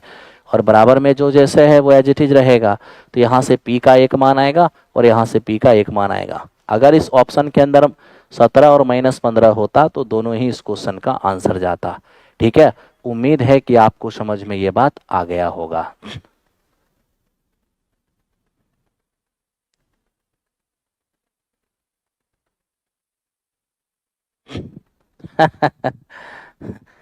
चलिए आगे बढ़िए, कोई बात नहीं है। यहां ध्यान देना मेरे दोस्त और देखना ये क्या है। यदि त्रिभुज ए बी और त्रिभुज ए बी सी में कोण 1 बराबर त्रिकोण बी, खुशबू कह रही है कि सर सारे चैनल वाले आपका स्ट्रेटजी वीडियो देखकर अपना अपना ज्ञान देने लगे हैं। अरे कोई बात नहीं, ऐसे नहीं बोलते हैं, सभी गुरुजी हैं, सभी आदरणीय हैं, सभी रेस्पेक्टेड हैं, है ना। तो इसलिए कोई बात नहीं, अपना अपना एक्सपीरियंस सबको साझा करने का अधिकार है, सभी एक्सपीरियंस साझा कर सकते हैं, ठीक है। इसमें कोई बुराई नहीं है, बस डिपेंड करता है कि आपको क्या चाहिए, आपको क्या पसंद है। आपको जिनका अच्छा लगता है आप उनका अनुसरण कीजिए, ठीक है। चलिए आगे बढ़ते हैं और देखते हैं क्या है। कोण ए कोण बी का 3 गुना है और कोण सी कोण बी का 2 गुना है, तो ए बी सी का मान क्या हो जाएगा। तो हम ये देख रहा हूं भाई कि एंगल ए जो है ना ये 3 टाइम्स एंगल बी है, तो यहां से मैं अगर एंगल ए और अपॉन एंगल बी लेके आता हूं तो ये हमारे पास 3/1 हो जाएगा। आप कहोगे हाँ जी सर बिल्कुल हो जाएगा। अब यहां से देखो एंगल सी बराबर ट्वाइस ऑफ एंगल बी, तो एंगल सी का जो मान है वो हमारा ट्वाइस ऑफ एंगल बी है। यहां से मैं अगर सी अपॉन एंगल बी लेके आता हूं तो एक बार फिर से हमारा 2/1 हो जाएगा। तो आपने यहां पर देखा कि यहां भी बी है और मित्र मेरे यहां भी बी है, तो ये बी के लिए मेरा 1 है और ये मेरे दोस्त हमारा 1 है। तो बी दोनों जगह पर है और बी दोनों जगह पर ए ही है, तो ज्यादा आपको सोचने की जरूरत है नहीं। ये मेरा ए है, ये मेरा बी है और ये मेरा सी है। अब आप आराम से काम कीजिए। तो मेरे दोस्त ये हमारा 3 हो जाएगा, ये हमारा 1 हो जाएगा और ये हमारा यहाँ पर 2 हो जाएगा। ठीक है, अब सोच लो त्रिभुज के तीनों कोनों का योगफल क्या होता है मेरे दोस्त। त्रिभुज के तीनों कोनों का योगफल जो रेशियो में 6 हुआ वो एंगल में 180 होता है। एक का मान हो जाएगा कितना, 30। जब एक रेशियो का मान हमारा 30 हो गया है तो 3 का मान 90 होगा, एक का मान 30 होगा, 2 का मान 60 हो जाएगा। तो 90, 30 और 60, एक का मान 90, 30 और 60, यही आंसर का ऑर्डर रहेगा। 90, 30 और 60 कहाँ है भाई, ये तो गड़बड़ कर दिया आपने। 90, 30 और 60, तो 90, 30 और 60 तो कहीं पर नहीं है। तो ऐसे में तो हमारा आंसर ऑप्शन नंबर ई होने लग जाएगा। ठीक है, ऐसे में तो हमारा आंसर ऑप्शन नंबर ई होने लग जाएगा। अब देखो 25 नंबर में हमारा आंसर ई होने लग जाएगा। आप कहोगे क्या भाई, 90, 30 और 60, जिस ऑर्डर में क्वेश्चन पूछेंगे उसी ऑर्डर में आंसर। वो ऑर्डर ना तो यहाँ पर है, ना ही यहाँ पर है, ना ही यहाँ पर, कहीं भी वो ऑर्डर फॉलो नहीं हो रहा है। इसका मतलब हमारा आंसर ही लगाना पड़ेगा, क्योंकि आपको पता है कि ऑर्डर को लेकर एक बार चैलेंज हो चुका है और यहाँ पर बीपीएससी ने आपकी बातों को माना था, तो इसलिए यहाँ भी ऑर्डर का हमें ख्याल रखना पड़ेगा। जिस ऑर्डर में क्वेश्चन हमें पहले ए पूछा था तो 90, फिर बी पूछा 30, फिर सी पूछा तो हमारा 60, इस ऑर्डर में आंसर होना चाहिए। किसी ऑप्शन के अंदर नहीं है, इसलिए ऑप्शन नंबर हमारा ई आंसर होगा। ठीक है मेरे दोस्त, चलो नेक्स्ट क्वेश्चन। हमें कह रहे हैं कि मानक विचलन फाइंड करो, मीन स्टैंडर्ड डेविएशन। जब भी स्टैंडर्ड डेविएशन हमें फाइंड करने कहेगा तो सबसे पहले हमें माध्य निकालना है। माध्य क्या होगा, सभी का योगफल। देख लो भाई 18 और यहां से देख लो 22, कितने हो जाएंगे, 40, 40 और 10 50, तो सबका योगफल 50। नंबर ऑफ टर्म हमारा 5 है, तो यहां से हमारा माध्य निकल गया 10। अब हमें निकालना है डेविएशन का स्क्वायर, यानी चरमान में से आप माध्य हटाओ। ठीक है, और मेरे दोस्त स्क्वायर करते हुए लिखते चले जाना। ओके, तो देखो आपका चरमान कितना है, यही आपका चरमान है मित्र, एकदम ध्यान से देखो। बताओ जरा, 11 में 10 गया 1, 1 का स्क्वायर तो 1 होगा। 7 में 10 गया 3, 3 का स्क्वायर तो 9 होगा। 10 में 10 गया 0, 0 का स्क्वायर तो 0 होगा। 13 में से 10 गया 3, 3 का स्क्वायर 9 होगा। 9 में से 10 गया मेरे दोस्त 1, 1 का स्क्वायर 1 हो जाएगा। ये हमारा हो गया डी स्क्वायर, मतलब डेविएशन का स्क्वायर। अब जो डेविएशन का स्क्वायर आया ना, इसका माध्य निकाल लो। तो डेविएशन के स्क्वायर को ऐड करो, यहां से आपका 20 होगा, नंबर ऑफ डेविएशन से आप भाग दे दो, तो 20/5 यानी यहां पर 4 आ जाएंगे। तो डेविएशन के स्क्वायर का जो माध्य है इसी को हम प्रसरण कहते हैं। ठीक, हमें क्या चाहिए, हमें चाहिए मानक विचलन यानी स्टैंडर्ड डेविएशन, और स्टैंडर्ड डेविएशन होता है रूट के अंदर क्या, वेरिएंस, यानी आपका 2 इस क्वेश्चन का आंसर हो जाएगा। आई होप आपको समझ में आ रहा होगा। एकदम जम करके लाइक का बटन प्रेस करते रहना है और आगे बढ़ते रहना है। ठीक है मेरे दोस्त, चलो नेक्स्ट क्वेश्चन पर देखो। ये क्या कहता है, कह रहा है ताश की गड्डी से फेस कार्ड निकालने की प्रोबेबिलिटी क्या होगा। सबसे पहली बात, ताश की गड्डी में टोटल जो कार्ड होते हैं वो अपना 52 होता है। रही बात फेस कार्ड की, तो मेरे दोस्त आपको पता होना चाहिए जिसपे आदमी का चित्र बना होता है वही फेस कार्ड है। बादशाह, बेगम, गुलाम, है ना, किंग, क्वीन एंड जैक। तो जानते हो 4 किंग होते हैं, 4 क्वीन होती है और 4 जैक होते हैं। इसका मतलब ये हो गया कि मेरे दोस्त कुल मिला के आपका 12 फेस कार्ड है, यही है 12 फेस कार्ड। ठीक है भाई, हमसे कहा कि ताश की 52 गड्डी से फेस कार्ड निकालने की प्रोबेबिलिटी क्या होगा, तो सीधा सीधा कह दो ना, अगर फेस कार्ड निकालोगे, कितना फेस कार्ड निकालना है वो तो मुझे नहीं कहा। हाँ, यहां पर लिखा है ड्रॉइंग ए फेस कार्ड, तो अगर हम एक फेस कार्ड निकालेंगे तो मित्र मेरे इसी 12 में से कोई एक होगा, लेकिन हम निकाले हैं किस में से, 52 में से। कितना, एक, 12/52 तो हो जाएगा 4 तिया 12, 3 चौको 12, ठीक है भाई। तो 3 चौको 12, ध्यान देना, और 13 चौको 52, 3/13। तो इस क्वेश्चन का आंसर आपका 3/13 आएगा। कहीं से भी समस्या नहीं होना चाहिए।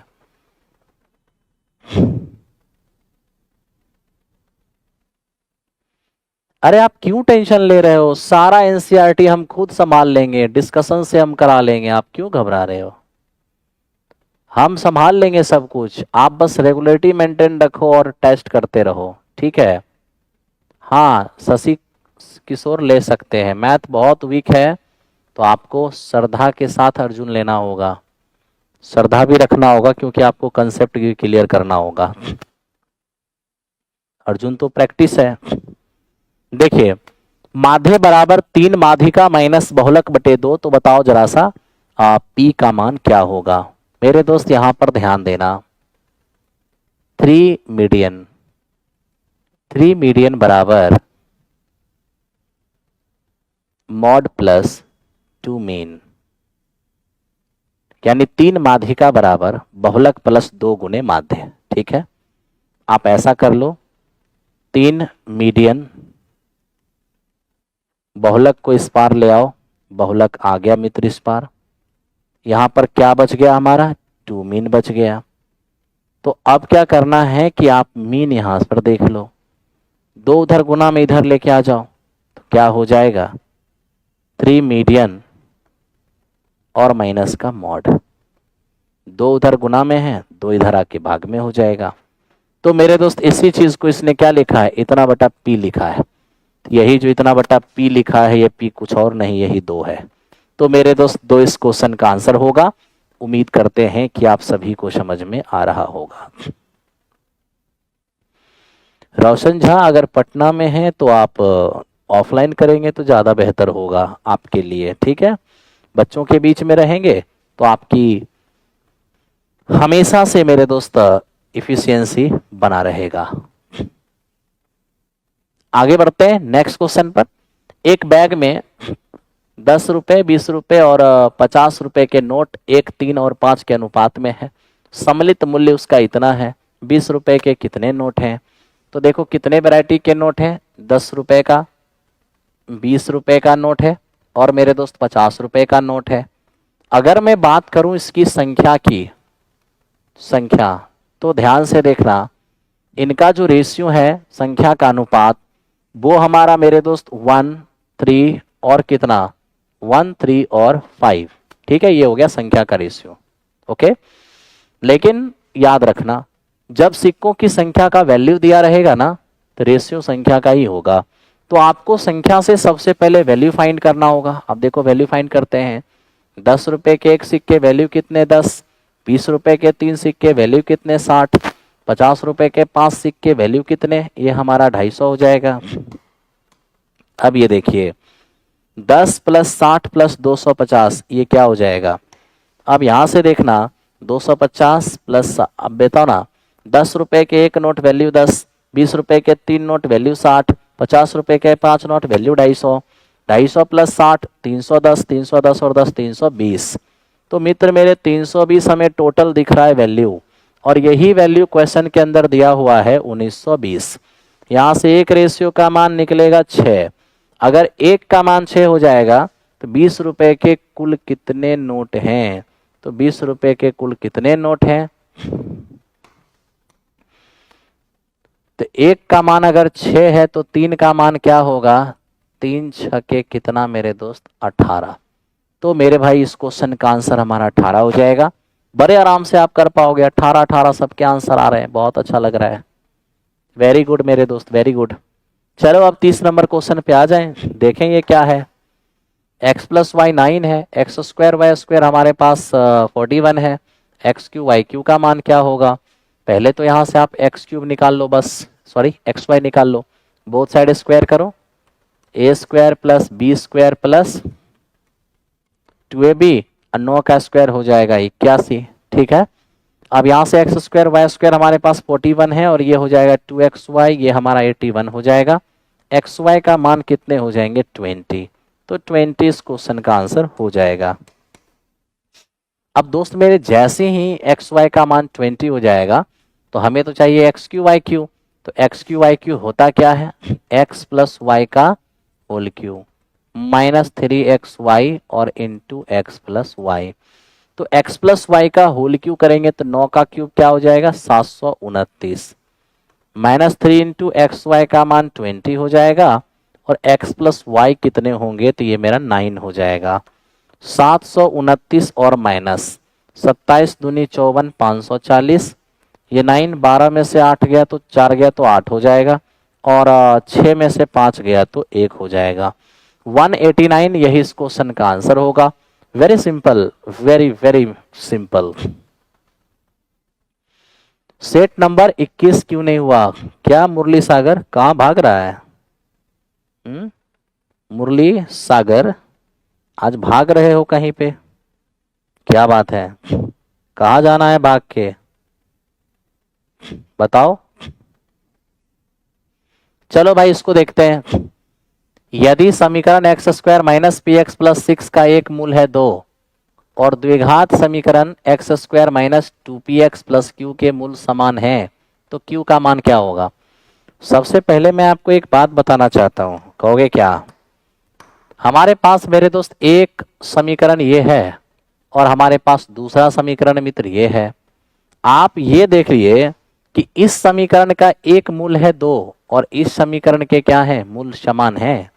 तो सबसे पहले एक्स स्क्वायर और माइनस पी एक्स और प्लस 6 बराबर 0, इसका एक मूल 2 है, यानी इस प्रॉपर इस समीकरण में x का एक मान 2 है, सिर्फ इसका, इसी का मूल दिया हुआ है 2, इसका एक मूल 2 है यानी x का मान 2 है।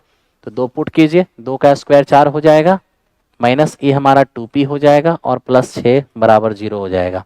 तो p का मान कितने हो जाएंगे हमारा 5 हो जाएगा। तो मेरे दोस्त p का मान हो जाएगा 5। ठीक है, हो गया p का मान 5। इसके बाद क्या कह रहा है दोस्त, x square minus 2px plus Q बराबर 0 के मूल समान है। तो मित्र मेरे मूल समान का मतलब क्या होता है, डिस्क्रिमिनेंट 0। डिस्क्रिमिनेंट 0 यानी बी स्क्वायर माइनस 4ac 0। ठीक है ना। अब ये देखो, तो b के जगह माइनस 2p है, स्क्वायर करेंगे तो ये हमारा 4p स्क्वायर हो जाएगा माइनस 4ac। तो a के रूप में क्या है 1 है और c के रूप में क्या है q है और बराबर कितना 0 हो जाएगा। अब यहां देख रहे हैं कि p का मान 5 है तो 25 चौके 100 हो जाएगा, ये मेरा 4q हो जाएगा बराबर 0। यहां से q निकालेंगे तो आ जाएगा 25, यानी q का मान आ जाएगा 25। बहुत आसान है, आपने फाइंड किया होगा। वेरी नाइस सर, अब आपके शरण में आ गए हैं आ गए हैं। ठीक है, अगर आप पटना आ गई हैं तो तैयारी में पूरा एफर्ट लगा दीजिए। ओके, देखिए एक समबहुभुज के प्रत्येक आंतरिक कोण का माप 168 डिग्री है। इस बहुभुज में कितनी भुजाएं होगी? आपको पता होना चाहिए कि एक अंतःकोण और एक बहिष्कोण का योगफल 180, जिसमें अगर एक अंतःकोण 168 है तो निश्चित तौर पर बहिष्कोण कितना हो जाएगा 12 हो जाएगा। और अगर हमारा बहिष्कोण 12 है तो ध्यान रखना 360 डिग्री में एक बहिष्कोण से भाग देते हैं तो भुजाओं की संख्या आता है। तो 360 डिग्री में एक बहिष्कोण से भाग दीजिए ना, 12 है, भुजाओं की संख्या अपने आप आ जाएगा क्या 12 तिया 36 यानी 30 हो जाएगा। तो भुजाओं की संख्या 30 हो जाएगा, कहीं कोई दिक्कत नहीं है, कोई प्रॉब्लम ही नहीं है। ठीक है मेरे दोस्त, चलो आओ देखते हैं नेक्स्ट क्वेश्चन पर। कह रहे कि वृत्त की परिधि 132 है, उसके उस भाग की परिधि कितना होगा जिसका केंद्र का कोण 165 है। पहले तो आपको ध्यान रखना है, आपको मेरे दोस्त पता है इस क्वेश्चन को ऐसे ही उड़ा देंगे, ऐसे ही उड़ा देंगे, बिना कुछ सोचने की जरूरत नहीं होगी। क्योंकि सर कैसे उड़ा दोगे? हमें कह रहा है कि वृत्त की परिधि जो है वो हमारा 132 सेमी है। हमें कह रहा है कि उस भाग की परिधि क्या होगा जिसका केंद्र कोण 135 डिग्री है। जानते हो, जब आप एक सर्कल को चारों तरफ ट्रीट करते हो, समझना, चारों तरफ, तो न परिधि कहलाता है। चारों तरफ का मतलब हुआ 360 डिग्री, यानी 360 डिग्री कोण के लिए परिधि 2 पाई आर होता है। ठीक है भाई, तो डायरेक्ट आप कह दो 360 डिग्री कोण के लिए जो आपका परिधि होता है वो दिया हुआ है मेरे दोस्त 132 सेमी अभी, क्योंकि 360 डिग्री के लिए परिधि जो होता है 2 पाई आर होता है। आपको कितने डिग्री के लिए परिधि चाहिए? 135 डिग्री के लिए। डायरेक्ट कंपेयर कर लो, 132 और बटे में 360 और इंटू 135। अब यहां से हम अगर देखने चले जाएं, 12 11 हैं और 12 तिया। ठीक, अब यहां से हम देख पाएंगे कि ये मेरा 10 है, 10 तिया 30 और ये 4 तिया 12, 5 तिया 15। फाइनली होगा 45 से कम 45 और 45 और 4 कितना? 49। एक अंक पहले डेसिमल मारिए तो हो जाएगा ये हमारा 5।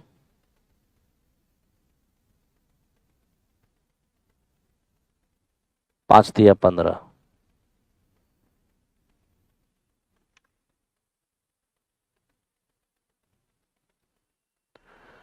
अब देखो दोस्त मेरे, अभी हमने ऐसे किया, हमने ऐसे किया, आपके दिमाग में ये चीज सेट हो गया कि बिल्कुल ऐसे होगा।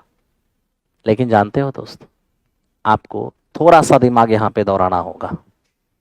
अब देखो कितना छोटा सा ब्लंडर मिस्टेक हो सकता है, उसको भी थोड़ा आपको समझना है।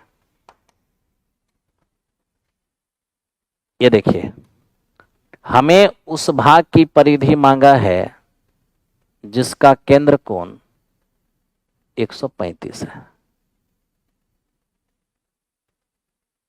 जानते हो दोस्त मेरे, सेंस ये मेरा ए है और ये मेरा बी है।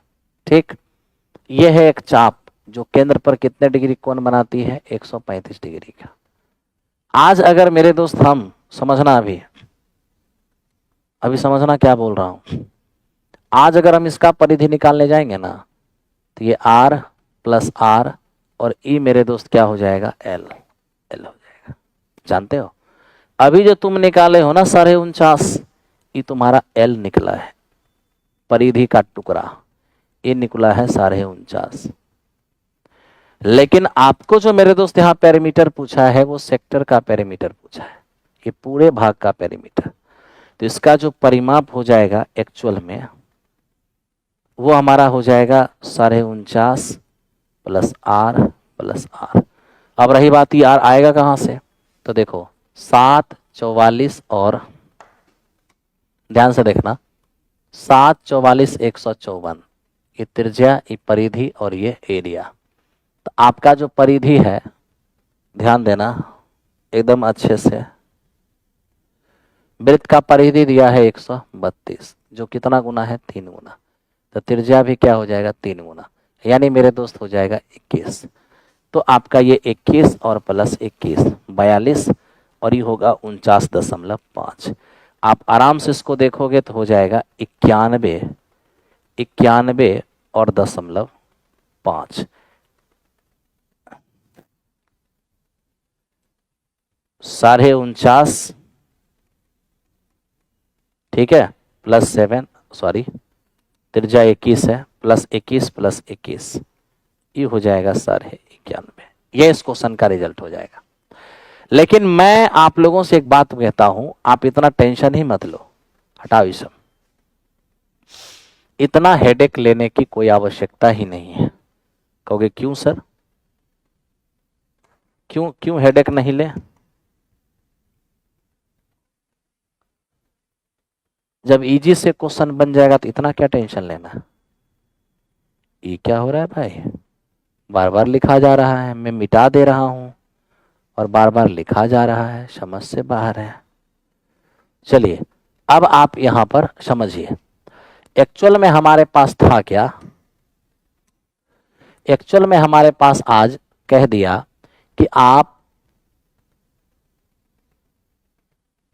आपको मैं एक पूरे वृत्त की परिधि दे देता हूं, आप मुझे उस भाग की सिर्फ परिधि बताइए जो केंद्र पर कितने डिग्री का कोण बना रही है, जो केंद्र पर बना रही है 135 डिग्री का कोण। और आपको रेडियस कितना मालूम है? रेडियस मेरे दोस्त हमें नहीं मालूम है, ठीक है। और ये हमारा क्या है? चाप की लंबाई, ठीक है। अब आपको पता होना चाहिए कि आज अगर हम उस भाग का परिमाप ले लें, उस भाग का परिमाप ले लें जो केंद्र पर 135 का कोण बनाती है, तो जब कोण बनाएगी तो रेडियस खींचेंगे, इसका मतलब ये एक सेक्टर होगा। अब सेक्टर का परिमाप लेंगे तो L अब प्लस में क्या हो जाएगा? 2R, ठीक है भाई। तो देखो L और 2R कैसे निकलेगा उसको समझना है। सबसे पहली बात, हमारा परिधि दिया हुआ है 132। हम जानते हैं एक वृत्त के लिए, एक वृत्त के लिए हमेशा याद रखना त्रिज्या 7, परिधि 44 और एरिया 154। 7 त्रिज्या वाला का परिधि इतना, एरिया इतना। मान लो कि अगर हम मेरे दोस्त परिधि 132 ले लें तो कितना गुना है? 3 गुना। मेरे दोस्त अगर परिधि 3 गुना है तो हमारा रेडियस भी 3 गुना होगा, यानी कि 21। तो आप समझ गए कि सर ये मेरा 21 होने वाला है, ये मेरा 21। तो इतना तो श्योर है कि 42 तो आपका ऐसा ही हो गया, ठीक है। बाकी चाप की लंबाई निकालोगे तो थीटा बटे 360। तो आपका जो थीटा है मेरे दोस्त वो 135 है, थीटा बटे 360 और इंटू 2πr, तो 2π और r है आपका 21। अब यहां से आप काट सकते हैं। देखिए 45 तिया और 45 अठे। अब यहां से हम देखने जाएं, ये 4 बार में कटेगा, 7 या 21 हो जाएगा, 11 और ये हमारा 2 हो जाएगा। 11 9 99 बटा 2 यानी कि 49.5 प्लस मेरे दोस्ती हो गया 42, 91.5। हालांकि मैंने डायरेक्ट कंपेयर करके आपको निकाल दिया था। केवल 5 से 7 मिनट और ये क्लास चलेगा, कहानी खत्म हो जाएगा। हाँ 2πr 132 दिया था, डायरेक्ट 2πr 132 पुट कर सकते थे, कोई दिक्कत नहीं है। चलिए अब इसको देख लीजिए। किसी लंबवृत्तीय शंकु की तिर्यक ऊंचाई हमारा 13 सेमी है, इसके आधार का क्षेत्रफल इतना है, शंकु का आयतन क्या होगा? आपको पता होना चाहिए कि 1/3πr² यही है शंकु का आयतन। और आपको ये भी पता होना चाहिए कि जो मेरा शंकु है, अगर त्रिज्या r है और ऊंचाई मेरे दोस्त इसका h है, तो इसका जो बेस एरिया होता है ना, बेस एरिया, तो बेस में सर्कल है तो सर्कल का एरिया ही, बेस में सर्कल है तो सर्कल का एरिया ही इसका बेस एरिया होगा, और बेस एरिया दिया हुआ है 1447। तो लीजिए 1/3, बेस एरिया है 1447 और इंटू इसकी ऊंचाई कितना है हमारा? 13 है। अब देखिए यहाँ से इसको काटेंगे, 4 तिया 12 हो जाएगा, 4 तिया 12, 9 तिया 27, 13 9 117, 13 चौके 52, 52 और 11 हो जाएगा 63, 13 चौके 52 और 6 हो जाएगा 58, 5837। या फिर मेरे दोस्त आप पाई को पाई रखना चाहते हो, ठीक है, पाई को पाई 22/7।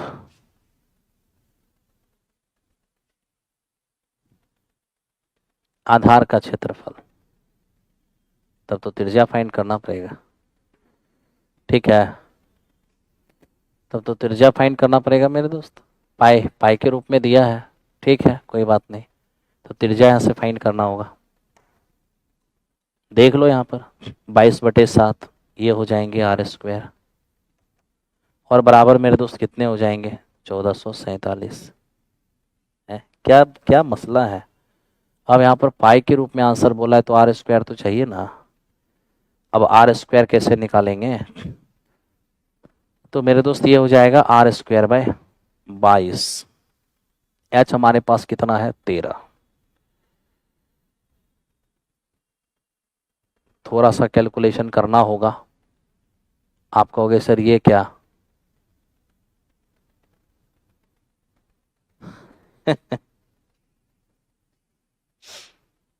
अब आप मेरे दोस्त यहाँ पे देख लो, यहाँ पर ध्यान से, हमें पाई के रूप में आंसर देना है तो r² h चाहिए, ये तो हम जान ही रहे हैं, है ना। r² का मान यहाँ से निकालना होगा। निकाल लो। मैं सोच रहा था कोई और तरीका यूज करे, लेकिन कोई उपाय नहीं है। 1447 में 7 से मल्टीप्लाई कर लो और नीचे मेरे दोस्त कितने हो जाएंगे 22। आ जाओ 1/3 हो जाएगा, पाई को एज इट इज रहने दो। आर स्क्वायर का मान निकाल चुके हैं 1447 और बटे में 22 और इंटू 7 और आपका जो एच है वो आपका 13 है। देख लो कोई कटने वाला है तो 11 कम 11 बच जाएंगे कितने, पहले 3 से काट लो, 4 तिया 12, 4 तिया 12, 9 तिया 27 और 22 से तो कटने वाले हैं नहीं, 7 से यहाँ पर मल्टीप्लाई ही होगा। तो मेरे मित्र 449 और इंटू 13 और बटे में 22, यही पाई आपको नजर आ रहा है। ठीक है, आप इसको थोड़ा सा भाग दे लेना मेरे दोस्त और भाग दे के बताओ कि कितना आंसर आता है। ठीक है, भाग दे के बताओ मेरे दोस्त कितना आंसर आता है। जिस हिसाब से डाटा सेट है उस हिसाब से तो हमें यही पर दिख रहा है। अच्छा अच्छा अच्छा, ये मेरे दोस्त ऊंचाई नहीं है, ये ऊंचाई नहीं है, ये तिर्यक ऊंचाई है, तिर्यक। तभी तो हम सोच रहे हैं कि भाई कहाँ पर इतना ब्लंडर मिस्टेक हो रहा है ना। ये तिर्यक ऊंचाई नहीं है मित्र, इस क्वेश्चन के अंदर जरा समझो समझो समझो समझो, ये तिर्यक ऊंचाई, ये तिर्यक ऊंचाई है। थोड़ा संभल करके मेरे दोस्त काम करना होगा। तुम यहाँ पे आर स्क्वायर निकाले हो ना भाई, ये कुछ इसमें आधार का क्षेत्रफल दिया है इतना और मेरे दोस्त ये हमारा तिर्यक ऊंचाई है, सलेंट हाइट, ये हमारा सलेंट हाइट, ये सलेंट हाइट है दोस्त मेरे, थोड़ा संभल करके काम करना होगा। ये हमारा 13 है। ठीक, आओ जरा सा एच यहाँ पर फाइंड करना होगा। लो एच फाइंड करते हैं। एच बराबर क्या हो जाएगा, रूट के अंदर 13 का स्क्वायर 169 हो जाएगा और माइनस आर स्क्वायर मतलब आधार स्क्वायर, आर स्क्वायर तो आप जान ही रहे हो, तो इस 7 सत्ते क्या हो जाएगा 49। ठीक, 7 चौके 28 और 28 और 4 मेरे दोस्त हो जाएंगे 32। ठीक है, 7 सत्ते 49, 28 4 32, 28 28 और 3 31, 7 एकम 7 3 10 हो जाएगा और बटे मेरे दोस्त कितना है 22। ठीक है, अब यहाँ पर अगर हम एच निकालने भी जाते हैं तो फाइनली हमारे पास हो क्या जाएगा, ये 22 से, तो 22 और 169, 169 को 22 से करोगे 9 दूनी 18, 32 और 1 33 हो जाएगा, ये 18 32 और 1 33 हो जाएगा। फाइनली ये तो मेरे दोस्त लग रहा है इसमें कुछ वैल्यू प्रॉब्लम है।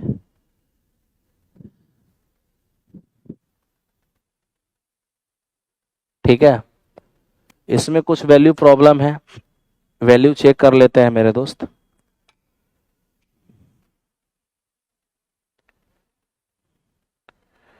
इसमें कुछ वैल्यू प्रॉब्लम है, 1 मिनट आप लोग वेट कर लो, थोड़ा सा वैल्यू चेक कर लें कि क्या वैल्यू है, क्या समस्या है इसके अंदर।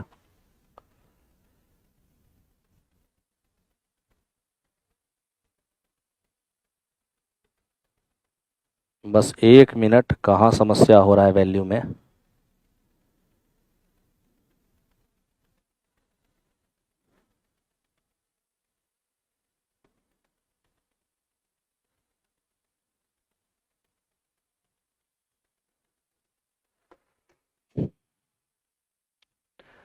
मेरे मित्र देखो, ये क्वेश्चन का डाटा ही रॉन्ग है। देखो यहाँ पर क्वेश्चन का डाटा रॉन्ग है। ठीक है, जिसके वजह से इतना समस्या हो रहा है। ठीक है, ये डाटा रॉन्ग है, यहाँ पर 144 पाई है, 144 पाई है। ठीक है, इसलिए इतना दिमाग खराब हो रहा है। बताओ, जिस क्वेश्चन में कोई दम ना हो और डाटा यदि रॉन्ग रहे तो समस्याएं तो होगी। ये मेरे दोस्त 144 पाई है, बताइए कोई दम है? शंकु के आधार का क्षेत्रफल हो जाएगा पाई आर स्क्वायर, यहाँ से आर का मान सीधा दिख रहा है 12 है, कोई दम ही नहीं है क्वेश्चन में। खामखा डाटा रॉन्ग दे करके दिमाग की दही कर दिया एकदम है। ये हमारे पास 13 हो जाएंगे, अब ये आर हमारे पास 12 है, ये 13 है, ये 12 है, तो ये कितने होंगे 5 हो जाएंगे। ठीक है ना, आइए अब शंकु का आयतन निकाल लीजिए, 1/3 पाई, दिमाग खराब, 12 का स्क्वायर 144 हो जाएगा, और मेरे दोस्त ये हमारे पास 5 हो जाएंगे। तो आप देख लीजिए यहाँ पर 48 हो गया, 48 और 5 हो जाएगा 240 पाए। इतना आसान क्वेश्चन खामखा समस्या का कारण बन रहा है, बताइए तो अब मैं क्या करूं यहाँ पर है।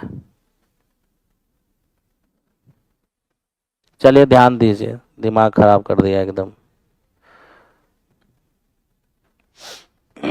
चलो मेरे दोस्त ध्यान दो, अब इसको समझो। मोहन 20 रुपए के शेयर 9% के लाभांश का भुगतान करके खरीदता है। वह अपने धन पर 12% ब्याज चाहता है, प्रति शेयर बाजार भाव क्या होगा? 12% ब्याज चाहता है, प्रति शेयर बाजार भाव क्या होगा? जानते हो 20 रुपये का शेयर 9% लाभांश का भुगतान करके खरीदता है। आपको मेरे दोस्त ये बात पता होना चाहिए कि अगर शेयर का बाजार मूल्य हम नहीं जानते हैं तो मूल्य को क्या मान लेना चाहिए? 100 मान लेना चाहिए, ठीक है।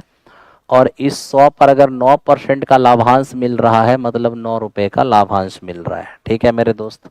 ओके, अब ये देखिए, आप अच्छी तरह से थोड़ा ध्यान रख करके, आपको मेरे दोस्त यहाँ पर अच्छी तरह से मालूम है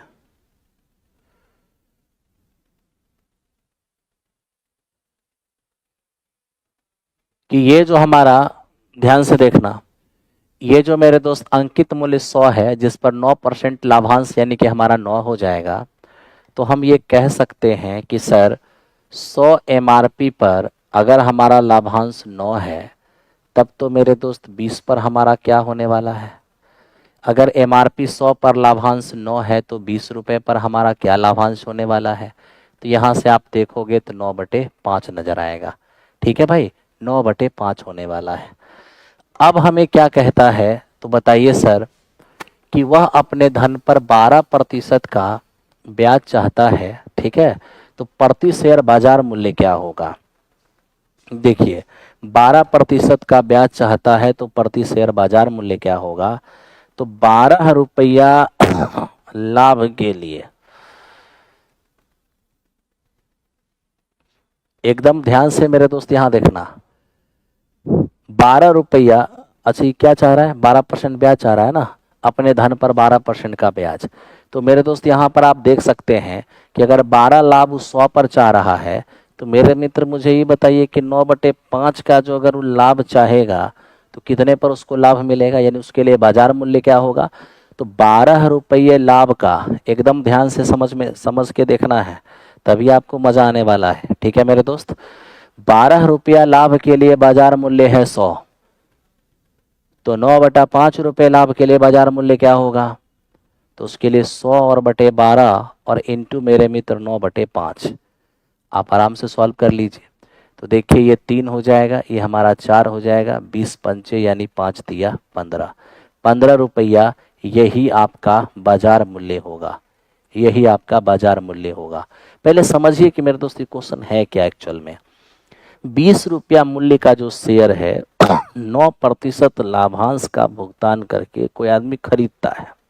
अब मान लीजिए हम एक शेयर खरीदे हैं, 20 रुपया हम शेयर खरीदे हैं, 9 रुपया लाभांश का भुगतान करके, मतलब क्या हुआ?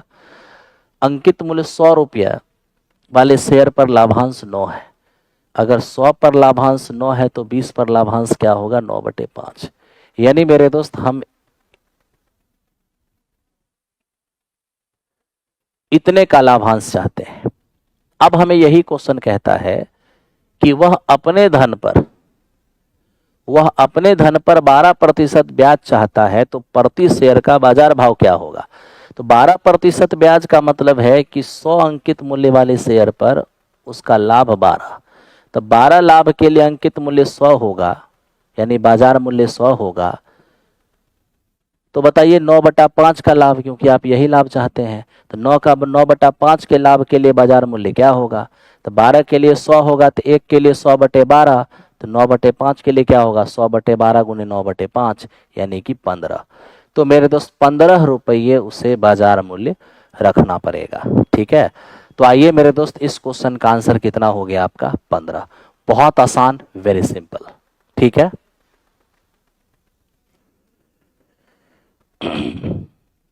अब देखो यहां पर ये क्या है, कह रहा है कि एक काम को 8 दिनों में पूरा कर सकता है, बी 12 दिनों में पूरा कर सकता है, सी की सहायता से 4 दिनों में कर दिया, सी अकेले काम कितने दिन में पूरा करेगा। अब ए अकेला 8 दिन में, बी अकेला 12 दिन में, और ए और बी जो है सी की सहायता लेकर कितना दिन में, तो मेरे दोस्त केवल 4 दिन में पूरा कर सकता है। तो सबसे पहले टोटल वर्क लीजिए, इन तीनों का एलसीएम हो जाएगा 24। 8 दिन में 24, एक दिन में 3, 12 दिन में 24, एक दिन में 2, 4 दिन में 24, एक दिन में 6। अब आप देखिए यहाँ पर मेरे दोस्त ए की क्षमता कितना 3, बी की क्षमता कितना 2, और तीनों मिला के 6, 6 में ही 5 है तो सी का क्या हो जाएगा 1 हो जाएगा। तो हमें कह रहा है सी अकेले इस काम को कितना दिन में करेगा, करना है 24 काम, सी की क्षमता 24 दिन में करेगा, यानी इस क्वेश्चन का आंसर कितने हो जाएंगे 24 दिन हो जाएंगे। ठीक है, चलिए आगे चलते हैं क्वेश्चन नंबर नेक्स्ट की ओर। अब इसको देखो मेरे दोस्त, ये क्या है, हमें कहता है किसी समांतर श्रेणी का चौथा पद इतना, 12वां पद इतना, तो इसका प्रथम पद कितना हो जाएगा। चौथा पद बोले तो a प्लस 3d, 3d ये हमारा 14 हो गया। 12वां पद बोले तो a प्लस 11d, ये हमारा 70 हो गया। अब आप मेरे दोस्त क्या कीजिए, इसको मेरे दोस्त घटाइए, जैसे आप घटाइएगा 11 में 3 गया तो 8d हो जाएगा, और ये हमारे पास 56 हो जाएंगे, तो d का मान हो जाएंगे 7, तो d का मान हमारा 7 हो जाएगा। अभी कह रहा है a प्लस 12वां पद 70, a प्लस 11d बराबर ये हमारा 70 है। a का मान तो हमें नहीं पता, 11 गुने d का मान 7, ये हमारे पास 7 हो गया। तो मेरे दोस्त यहाँ से प्रथम पद कितना होगा -7, तो यहाँ से देखिए ये हमारे पास कितना हो गया मेरे दोस्त 8d, इधर कितने हो गए 56, d का मान 7 हो गया। अब d का मान वही 7 रख दिया, a का मान -7 हो गया, तो इस क्वेश्चन का आंसर हमारे पास -7 हो जाएगा। ठीक है, -7। ओके, चलो खत्म करते हैं। अब देखो ये भी स्टॉक एंड शेयर्स का ही सवाल है। ये कह रहे हैं कि 96 रुपए पर 10 रुपए स्टॉक से 665 रुपए की वार्षिक आय प्राप्त करने के लिए कितना धन निवेश करेगा। जानते हैं दोस्त मेरे, आय इनकम, इनकम का मतलब होता है लाभांश, जितना आपको लाभांश मिल रहा है ना वही आपका इनकम है। ठीक है, जैसे देखिए यहाँ पर 96 रुपया में हम एक शेयर खरीद रहे हैं जिस पर मुझे 10% स्टॉक मिलेगा। इसका मतलब समझते हो, इसका मतलब यह है कि किसी शेयर का बाजार मूल्य अगर 100 है तो इसका 10% मुझे लाभांश मिलेगा, यानी मुझे 10 रुपये का लाभांश मिलेगा। यानी किसी शेयर का बाजार मूल्य है 100 जिस पर मुझे 10% स्टॉक यानी कि 10 रुपये मुझे लाभ मिलेगा। लेकिन इस 10 रुपये का लाभ प्राप्त करने के लिए हमें पेमेंट कितना करना पड़ रहा है, केवल 96। तो हम कह सकते हैं कि 10 इनकम प्राप्त करने के लिए हम पेमेंट जो कर रहे हैं, इन्वेस्ट जो कर रहे हैं वो केवल 96। तो 10 की प्रॉफिट के लिए अगर हम 96 इन्वेस्ट कर रहे हैं तो क्वेश्चन कह रहा है कि 650 रुपये की प्रॉफिट के लिए आपको कितना इन्वेस्ट करना होगा। तो देख लो मेरे दोस्त, इन्वेस्टमेंट को अगर आपने 65 गुना कर लिया तो आपकी प्रॉफिट भी 65 गुने हो जाएंगे। 96 गुने 65 करने जाओगे ये 6240 हो जाएगा। बड़े आराम से आप, है ना, 6240 आप इन्वेस्ट करोगे तो 650 की आपको प्रॉफिट मिल जाएगी। चलो टाटा बाय बाय खत्म हो रहा है, तू टाटा बाय बाय करते रह। ओके, ये देखो 1357 डॉट डॉट 73 प्लस 75 में कुल कितने पद हैं, मान लेते हैं n पद है, 2 बरा 2 बरा 2 बरा AP है। तो लास्ट जब भी आपको पदों की संख्या निकालना हो ना तो सीधा सीधा ऐसे यूज करिए, last minus first upon difference plus 1। तो लास्ट है आपका 75, फर्स्ट है आपका 1, डिफरेंस है 2 प्लस 1। डिफरेंस कितने का है, डिफरेंस तो 2 का ही है, तो ये हो जाएगा 37 और 1 38। पदों की संख्या कितना हो जाएगा 38 हो जाएगा पदों की संख्या कितना हो जाएगा 38, ऑप्शन नंबर ई हो जाएगा। 36 कहां से होगा भाई, last plus first, last plus last minus first बटे डिफरेंस प्लस 1, बाकी तुम कोई भी फॉर्मूला लगा लो। अरे यार ये चैनल नवीन सर का ही है, तो हम नवीन सर का कोचिंग कैसे छोड़ दिए? क्या बकवास करते हो यार, हैं?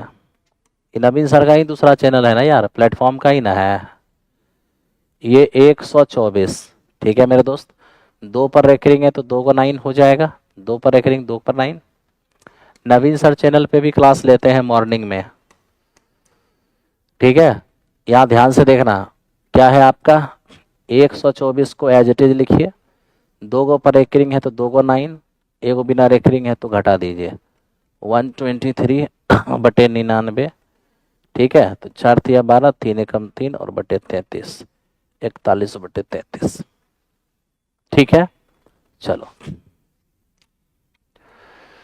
थैंक यू वेरी मच, सभी का स्वागत, वेलकम। थोड़ी बहुत अगर त्रुटि रही होगी तो आज क्षमा करना मेरे दोस्त, है ना। काहे कि आज मैं धरफरी में आपके सेवा में आ गया, त्रुटि तो नहीं रही होगी कहीं पर। आज मैं आपका नहीं लेने वाला था मॉक टेस्ट, लेकिन फिर भी मॉक टेस्ट ले लिया, क्योंकि आपका प्यार जो है ना मेरे दोस्त, मेरे लिए बहुत है। आपका प्यार, आपका साथ हमेशा बना रहे, आपका भविष्य बने, इसकी मैं माता रानी से प्रार्थना करता हूँ। जल्द ही मैं एक बैच देने वाला हूँ मेरे दोस्त, फ्यूचर है ना फाउंडेशन, उस बैच का नाम रहेगा फ्यूचर फाउंडेशन ऑफ मैथ्स, यानी मैथ का हम फ्यूचर फाउंडेशन देने वाले हैं। तो आपके जितने भी भाई हैं, जितने भी दोस्त हैं, उसको उसके बैच के बारे में ज़रूर बताइएगा, है ना। बताना नहीं है, सीधे मोबाइल में परचेज करवा देना है, ठीक है। 1.5-2 साल उसकी मैं रखूँगा सेशन, और बड़ी प्यार से समझाऊंगा, क्योंकि उस वहाँ पर मेरे पास टाइम रहेंगे। एक दिन में 2 क्लास चलेगा, अरिथमेटिक का भी, एडवांस का भी, ठीक है। चलिए, थैंक यू वेरी मच।